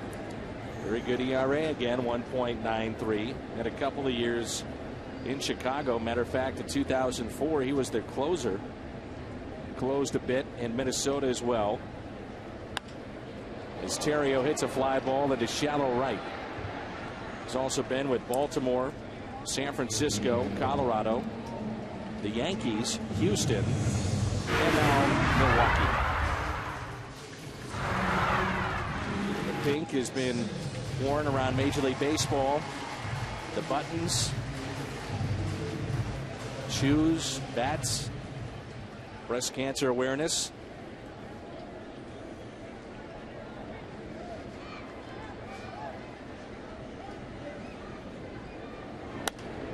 Colby hits it out of play. Arguably the biggest at bat today by Colby Rasmus, which was back in the 5th. 2 outs and a 2-run double. I don't think there's any doubt about it. I drove in the first 2 runs of this ball game. Narveson allowed 3 runs, 2 of them earned. A double by Colby, driving in both. And looks at a strike on the outside corner. 7 for 21 this homestand for Colby. 2-hit games in 3 of his last 5 starts. Trying to do it again here this afternoon. Troy out of Gary, Indiana. Makes you wonder if he grew up a St. Louis Cardinal fan. Well, I think he had a better shot of being a Cubs or White Sox.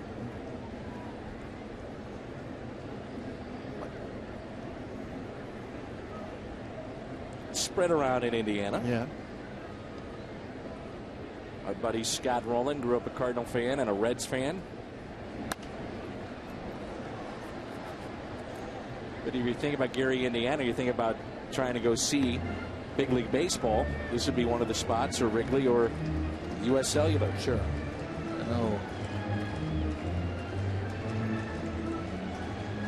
where he would be with Kirby Puckett. I believe was from Gary, Indiana also. People consider that almost a suburb of Chicago. The 1-2 pitch on its way.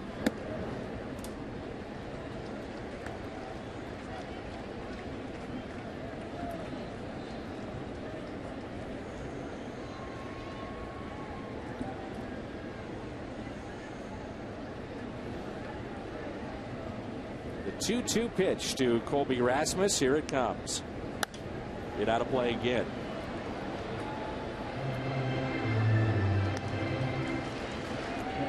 Saw great pitching on Friday night. Jaime Garcia, his 2-hitter. The lowest complete game effort by a lefty for the Cardinals since Chuck Finley back in 2002. Kind of what's lost in this game is that Kyle McClellan's only allowed 3 hits. And trouble in the first, bases loaded.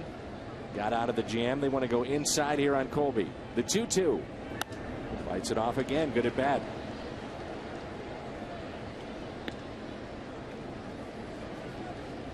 Garcia carried that perfect game, 7 1/3 for walking Casey McGee. As you talked about, Danny Cox, you have to go back to his 7 2/3 back in 1985 against Cincinnati to see a game like that from a Cardinal. There's only been 20 perfect games in Major League Baseball history, none by a Cardinal. 2-2. Well, the Cardinals are playing the 120th season of their career. Obviously, the Mets a lot fewer, but the Mets have never had some of the outstanding pitching they've had. They've never had a no-hitter in their career.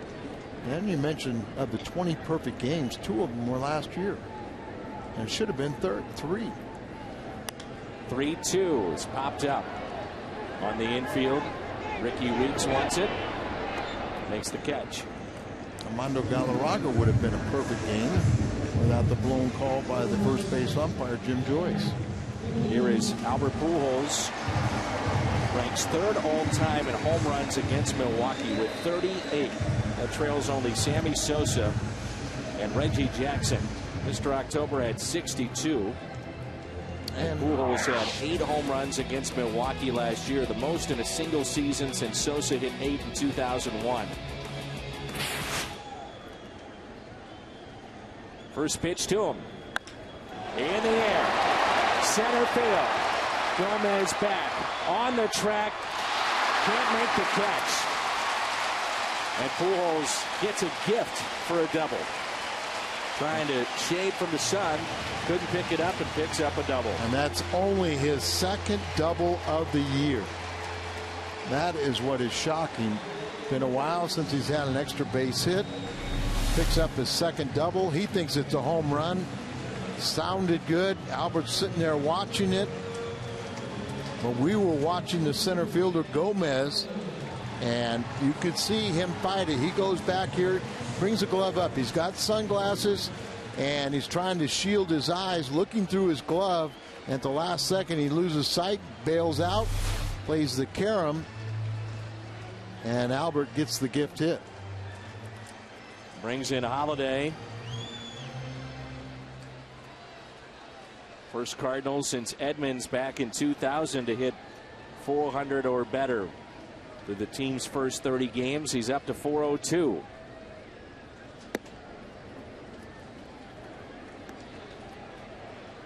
Two-hit day this afternoon. Began play at 394. Was called on strikes with runners at first and second back in the 5th. We're in the 7th. It's 3-0 Redbirds.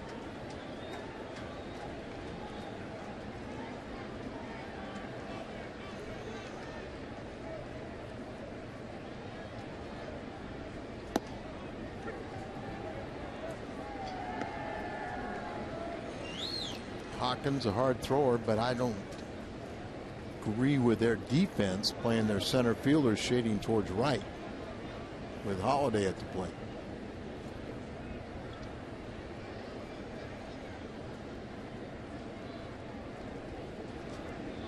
The 1-1 pitch. LaTroy Hawkins to Holiday.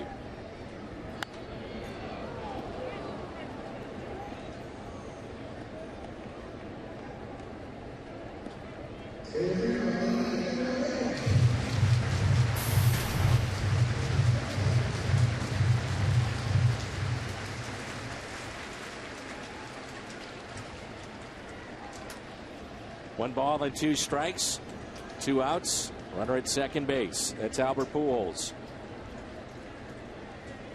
Holiday with a single, a double, and a strikeout back in the 5th.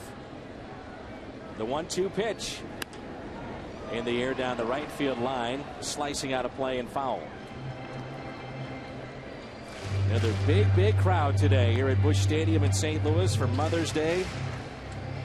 Game time temperature was 75 degrees. Not many seats to be had. Big crowd. Been entertained to this point. We've seen good pitching on both sides all weekend. Rubber game. 3-run lead for the Cardinals, and big insurance run out there. Talk about the theme of the 2 out base hits. Short lead by Pujols at second. The 1-2 pitch. Reach for, grounded to third. McGee makes the play. We played 7 here at Busch Stadium in St. Louis, and the Cardinals have a lead of 3-0.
here this afternoon, and why not? Al, he has looked terrific.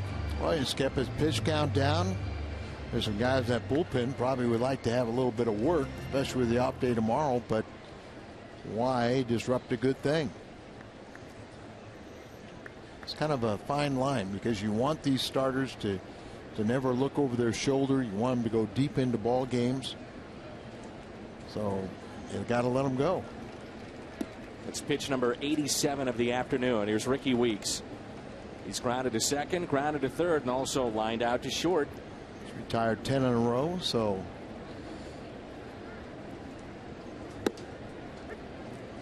One ball, one strike. Kyle has always talked about wanting to be in the starting rotation. Gets his chance this year after the injury to Adam Wainwright.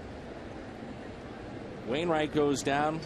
Most around baseball thought, uh-oh, including many around here. And this rotation has now been one of the best aspects of this team so far. No doubt, and I think you got the feeling in spring training that that would be the case. You can't replace Adam Wainwright, but it happened so early in spring training. Little bloop down the right field line and foul. That you just accepted that, okay, we don't have him. You start spring training knowing that, and and you just go forward.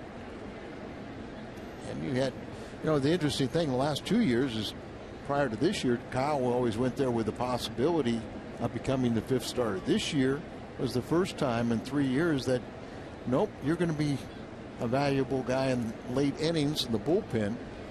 And he, driving down to Florida with his wife, said, just wait and watch. Something's going to happen.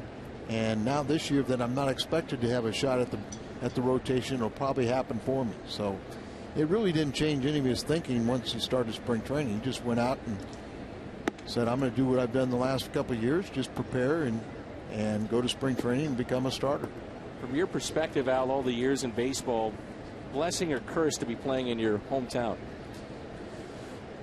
It depends on the individual, but it looks like he's handled it extremely well. They've chased a ball. Punto makes the play.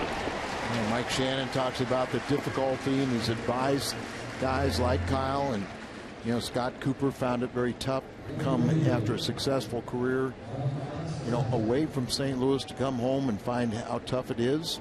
But one thing that Kyle has learned from others is let somebody else handle the ticket request, let all those different type of things. You just concentrate on being a baseball player, and let his family members resolve those little deals. And then you really hope that your fans understand that you're not a ticket broker, that you've got a job to do, and it's tough enough with all the distractions.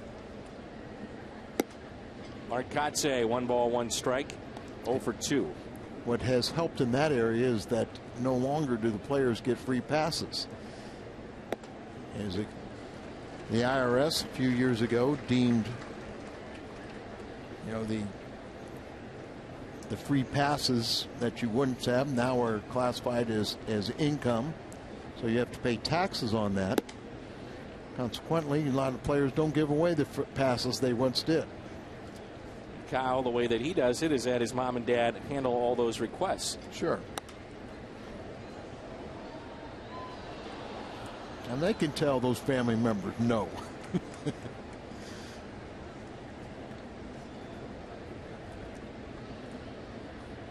2-2 pitch. Hit out of play. It got so bad, Dan, when I was in the American League going to Anaheim. It was always such a problem because so many players are from California. You used to get 6 tickets. You get 4 family, 2 friends. And it got to the point where at Anaheim, they would bring down the physical allotment of tickets and hand them out and say, okay, you guys fight over them. Anything over this, you have to pay for. High fly ball. Berkman under it. 2 outs.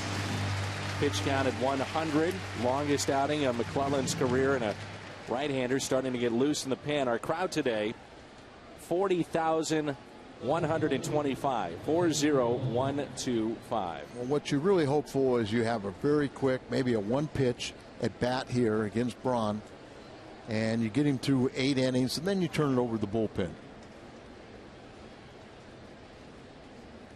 So here's Ryan Braun, 1 for 3 today. Takes a breaking ball low. The right-hander in the Cardinal bullpen is Sanchez. The right-hander in Milwaukee's is Mitre. Derek Lilliquist, the new bullpen coach, replacing Marty Mason, who's now in the minor league system for the Chicago Cubs. Here's a ground ball. Terrio to his left, makes the play. Now McClellan on Mother's Day. Outstanding.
Reproduced or retransmitted in any form, and the accounts and descriptions of this game may not be disseminated without the express written consent of the St. Louis Cardinals.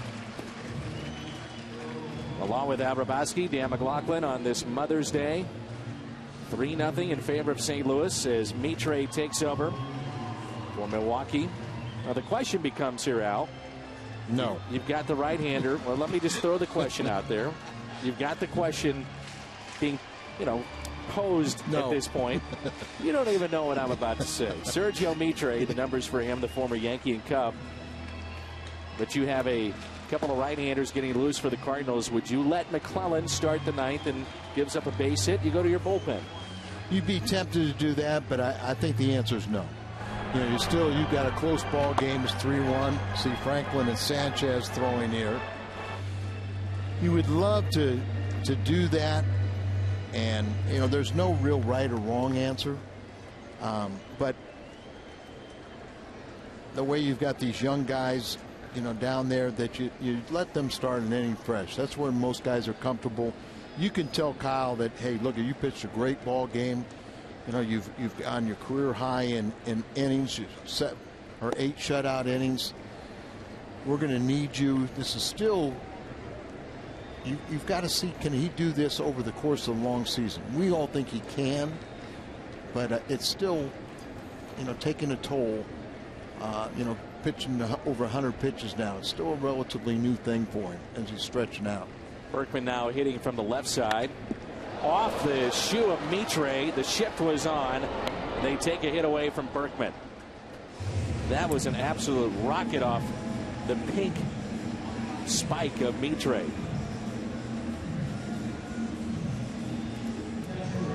Check and see if he's okay. Get a better look at it. Set up inside. Ball down away. And just off the, looked like what at the instep, but I'm sure it just got all leather. The sole of that shoe deflected over his third baseman. No limp. Not even really checking. So he's fine. You think about Jared Weaver and Roy Halladay as the big names right now in baseball as far as the American and National League pitchers. But here we have a situation as Mitre gets another one back at him, where Kyle McClellan can stay undefeated and go to 5-0 with no runs allowed in 8 innings. He came in with an ERA of 3.79. We would see him then in Cincinnati next week. It's up to Nick Punto. Cardinals in a stretch now of playing games within their division.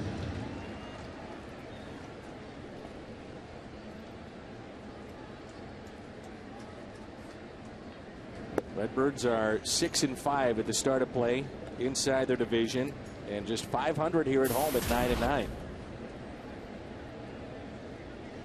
They played exceptionally well on the road. The 1-0 pitch to Punto. 1 ball, 1 strike with 2 outs and nobody on. A revamped bullpen for Milwaukee is, particularly on this road trip, they've just had a shuttle going back and forth to the minor leagues, trying to find the right combination. They're carrying 13 pitchers right now, and that is something that, you know, it's not imminent, but when you get talent back, the second left-hander, that is a possibility. Cardinals, instead of taking or penalizing one of the fine relievers down there, they might go ahead and go with 13 pitchers. I disagree with that. Right now, they're not getting enough work. They're not getting enough work. For Franklin is dying for some work down there, and it's been a week for Franklin. He's warming up now.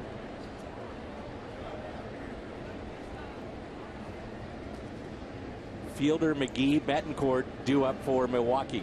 The 2-2 pitch. Another ground ball to the right side. Weeks to first.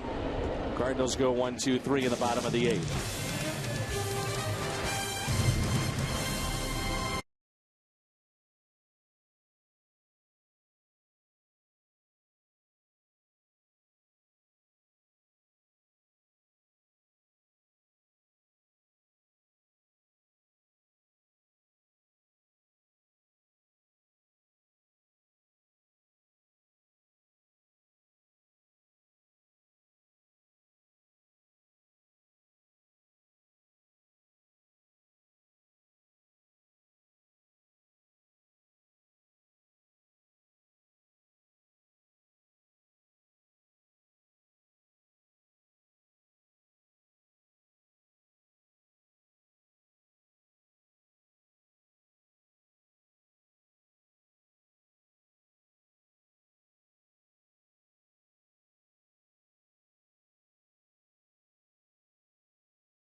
Cardinals live post-game show. Kyle McClellan trying to go the distance as he'll start this inning. Franklin, Sanchez, those two have been getting loose in the bullpen. It'll be Sanchez. Franklin was just throwing for himself, trying to keep him sharp. And, you know, you appreciate Tony giving him the opportunity to get his first complete game shutout.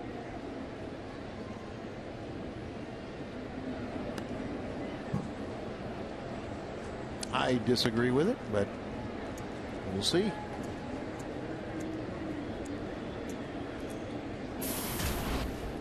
Pitch count at 105. And a ground ball. He beats the shift to the right side. McClellan, once he gave up the base hit, kind of looked up and said, uh-oh, this might be it. Base hit for Fielder. Say he beats the shift. You have 3 in on that side, and it's a ball with a normal second baseman, and now you go to the bullpen. So gives up the hit. That'll be it for McClellan.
Game presented by Budweiser. 8 innings, 4 hits, and he strikes out 3. Outstanding effort here on Mother's Day. And this will be Eduardo Sanchez who takes over for St. Louis. Runner at first, and the Cardinals owning a 3-run lead. Sanchez has been, at times, to start his big league career, spectacular. 19 strikeouts in 12 1/3 to go along with 7 walks and a 2.92 ERA. He's tied with Mitchell Boggs for the most saves. Earned save number 3 on Thursday after getting his first major league loss Wednesday night. Allowed a 2-run homer in the 9th. Also was a save on Tuesday night of this homestand. John Jay is your right fielder. So runner at first, and this is Casey McGee. Milwaukee's first look at Sanchez, who's become a real strikeout artist and fun to watch. McGee is 0 for 2. Committed an error that led to a run back in the 6th. He's also drawn a walk, 2 ground outs to third.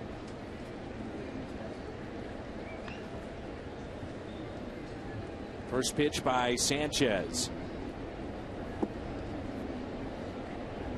It was an interesting move by Tony La Russa yesterday in the middle of an at-bat, pulling Mitchell Boggs on a 1-1 count. And later Tony said felt that Boggs, a sinker baller, was rushing it. A lot of pitches were up in the zone.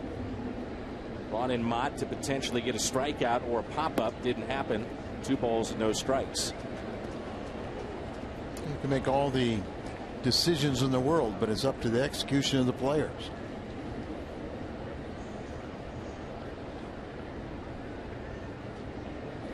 Two-0 pitch. 3-0. Did not want to bring the tying run to the plate via walk. Yuniesky Betancourt is on deck. Sanchez first came to the big leagues. We marveled at his ability to throw strikes with both slider and breaking ball. And since then, we've seen a little bit of crack in the armor. And there's a high strike. The bullpen collectively 6-9 with an ERA that's just over 3, and 10 of 18 in save opportunities. Sanchez would love the double play. The 3-1 pitch. A ball. Runners at first and second. So leadoff base hit by Fielder. Beat the shift to the right side. A walk to McGee. That'll get Miller and Salas up.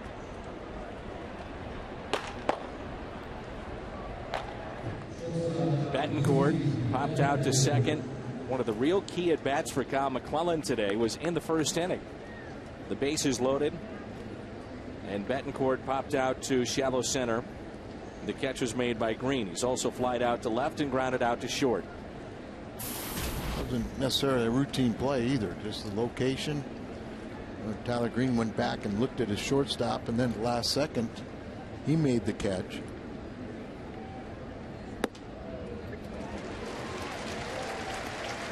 Seen many times with these young pitchers like a Sanchez or Salas, it's Molina out to calm them down. Extension of the coaching staff, and in many ways Tony La Russa. The 0-1 pitch. There's the slider. Popped up. Molina.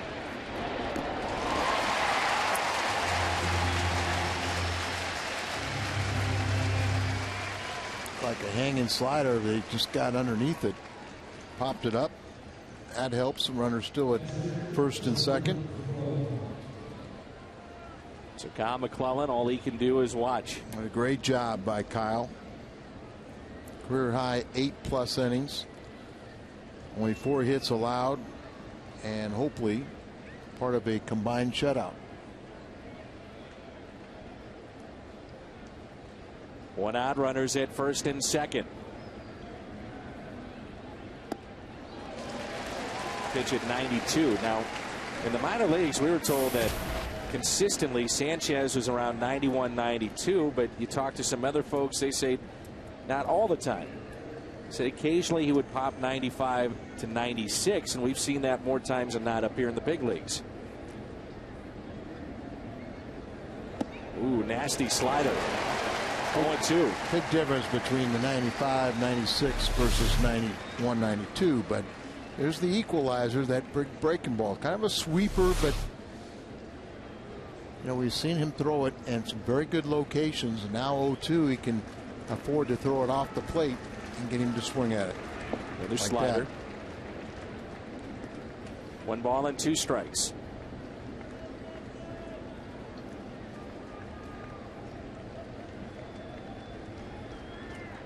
Runners at first and second. Inning began with a single by fielder. McGee the walk.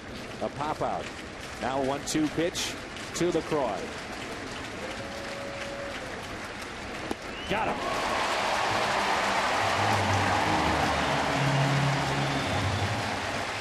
And with that 40,125, a good portion of them will rise to their feet. Cardinals are 1 out away from winning the series. We've seen it a couple times when Sanchez, that final out, he gets a little wild again.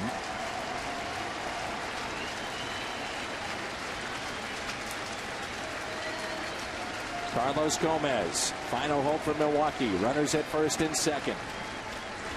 Slider in there for a strike. Following the walk, Betancourt popped out. Strikeout of LaCroix.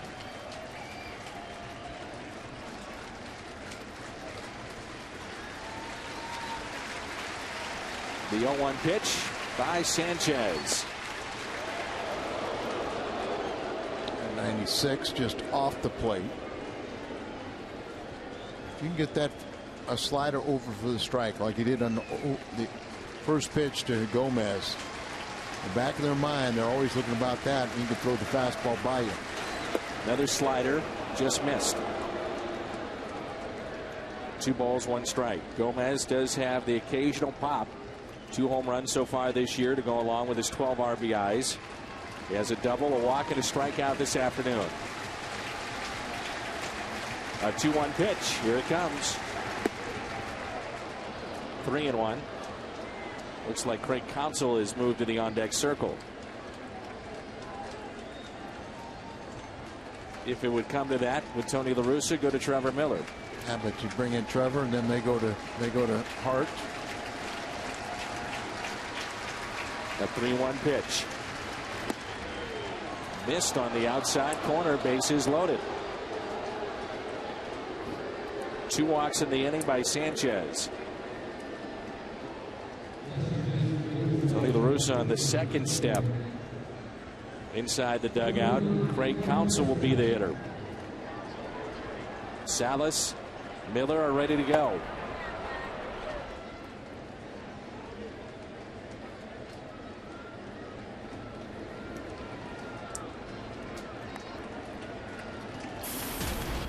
Counsell is franchise leader in pinch hits. 1 for 9 in this spot this year. Bases loaded. First pitch taken for a strike. One of the toughest spots in all of baseball to come off the bench and face hard throwing right-hander like Sanchez. McClellan can bear to watch. You feel helpless. You're in such control. Nothing happened until you just threw the ball, and now you can only watch. Ground ball, pulled foul. No balls and 2 strikes. Let's hear this crowd come alive.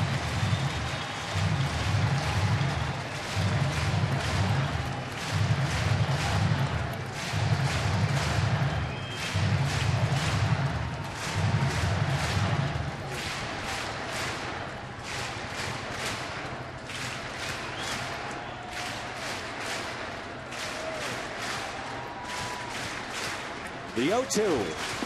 Check swing. Slider again.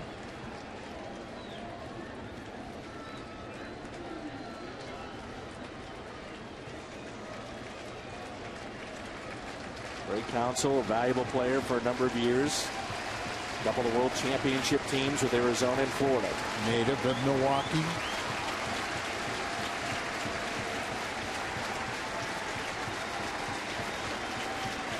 The 1-2 pitch.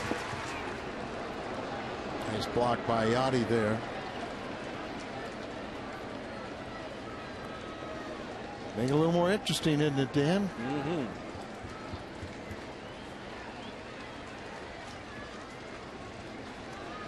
You go with the slider again on 2-2. Or does he come with a fastball? I just worry about that slider throwing it in the dirt. He throws a good one. It's a ball. 2-2. Just got a piece. To the fastball. Now Molina will go out and talk to him. I like this move.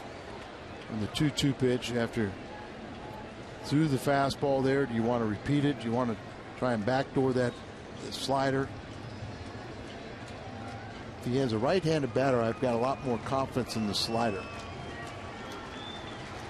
With the lefty, a lot of times, you know, he's might have a tendency to leave it over the middle of the plate. Can't bury it with a good one because he would throw it in on the feet of the lefty.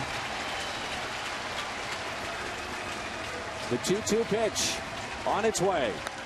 Counsell spoils it again. He's always been a very tough at bat. Never gives in. And now he's back-to-back fastballs. You can change the fastball in location.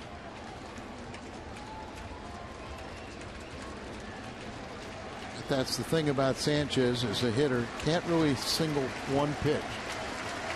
And the reason he gets a lot of guys awkward on the slider because they show respect for the fastball. The 2-2 again. And we'll do it one more time. So 3 straight fastballs.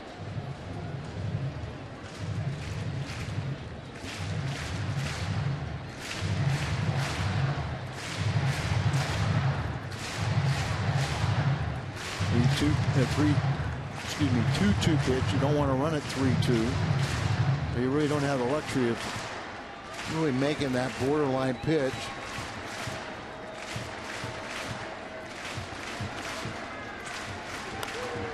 The Cardinals have not been involved with 3 consecutive shutouts since 1992.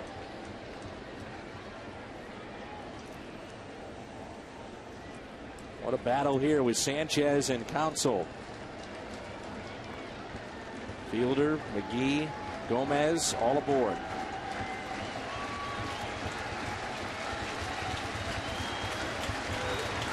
Time call. Molina wants to talk again. Right now it's just killing him inside. Well, you wonder there if as he was putting down the signs, if he noticed the second base runner maybe looking in, trying to telegraph something, trying to help out Counsell with location or pitch selection.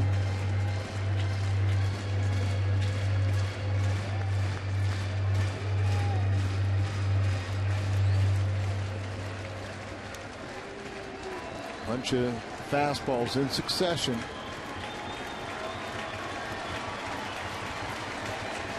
The 2-2 pitch. Here it comes. Slider. Good job of hitting right there, laying off that tough slider. Running it bad down here. Outstanding at bat put together by Counsell. Remember Gomez, the runner at first base with phenomenal speed, the tying run.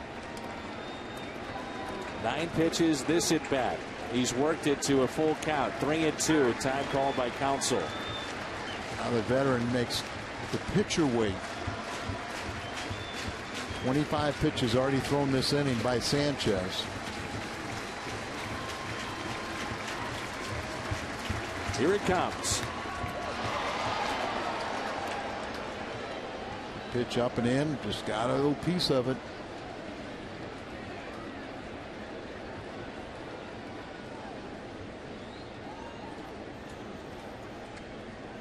Kyle had a relatively easy day until his last inning. How the torture of waiting and watching.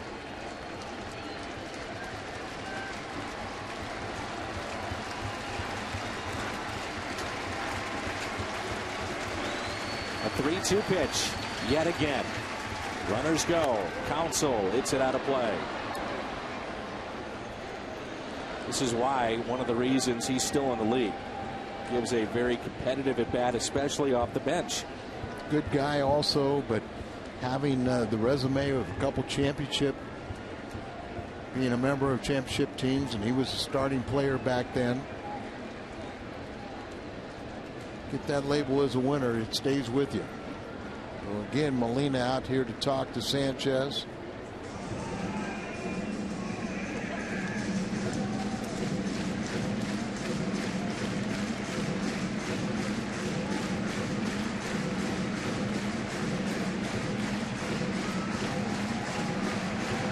Crowd's been on his feet a long time.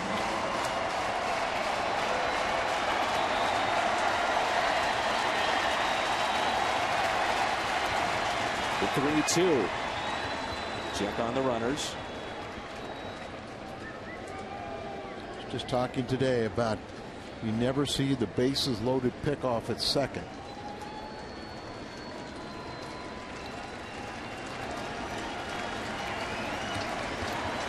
The 3-2 pitch. Counsell rips it foul. Look at Gomez. As he's trying to be a track star, runner at first base, a tie and run. On these foul balls, he's more than halfway to third base.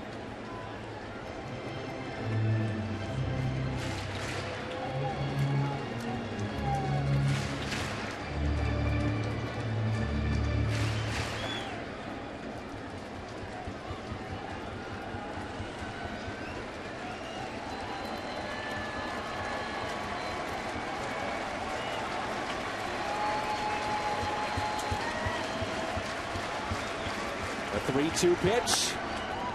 Hit left side, knocked down by Terrio, and a run will score.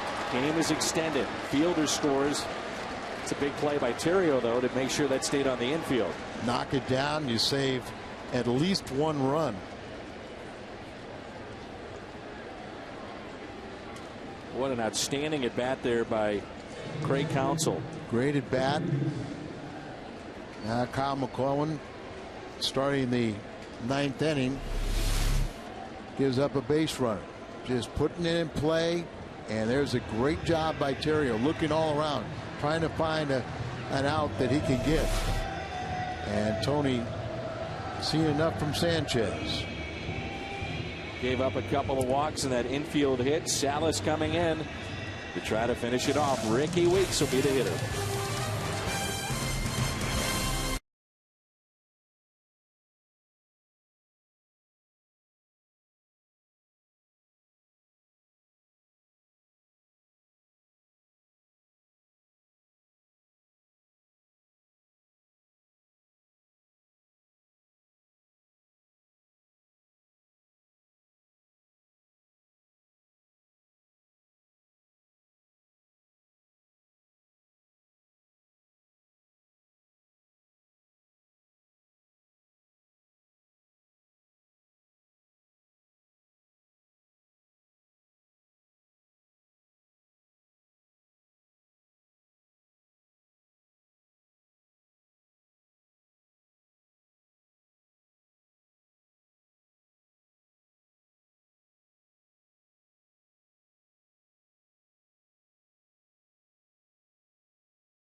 Trying to close it out. 2 for 2 in save opportunities. 1.46 ERA. He's given up 9 hits. And he gets Ricky Weeks.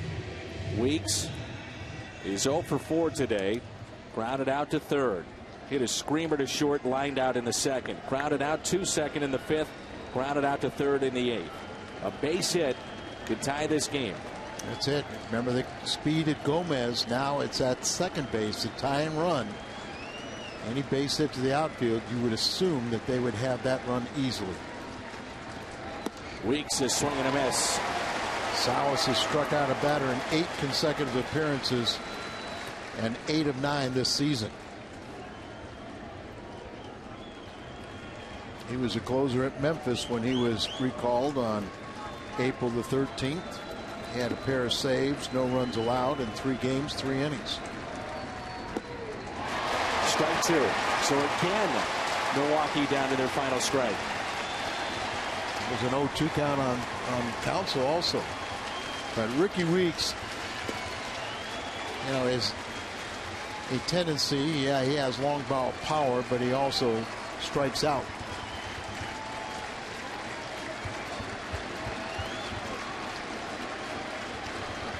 The 0-2. Got him. 3 pitches. Salas finishes it off. 3-1 our final on Mother's Day. McClellan is now 5-0 in the rotation. Cardinals take 2 of 3. They win it 3-1. It's a day off tomorrow, then off to Chicago. But we've got a lot coming up on this Sunday afternoon. The postgame show. Jim Hayes is standing by as Salas gets that final out. Strikeout of Weeks with the bases loaded. Big win for the Cardinals. Over 40,000 enjoyed it. Hope you did as well at home. Postgame show coming up next.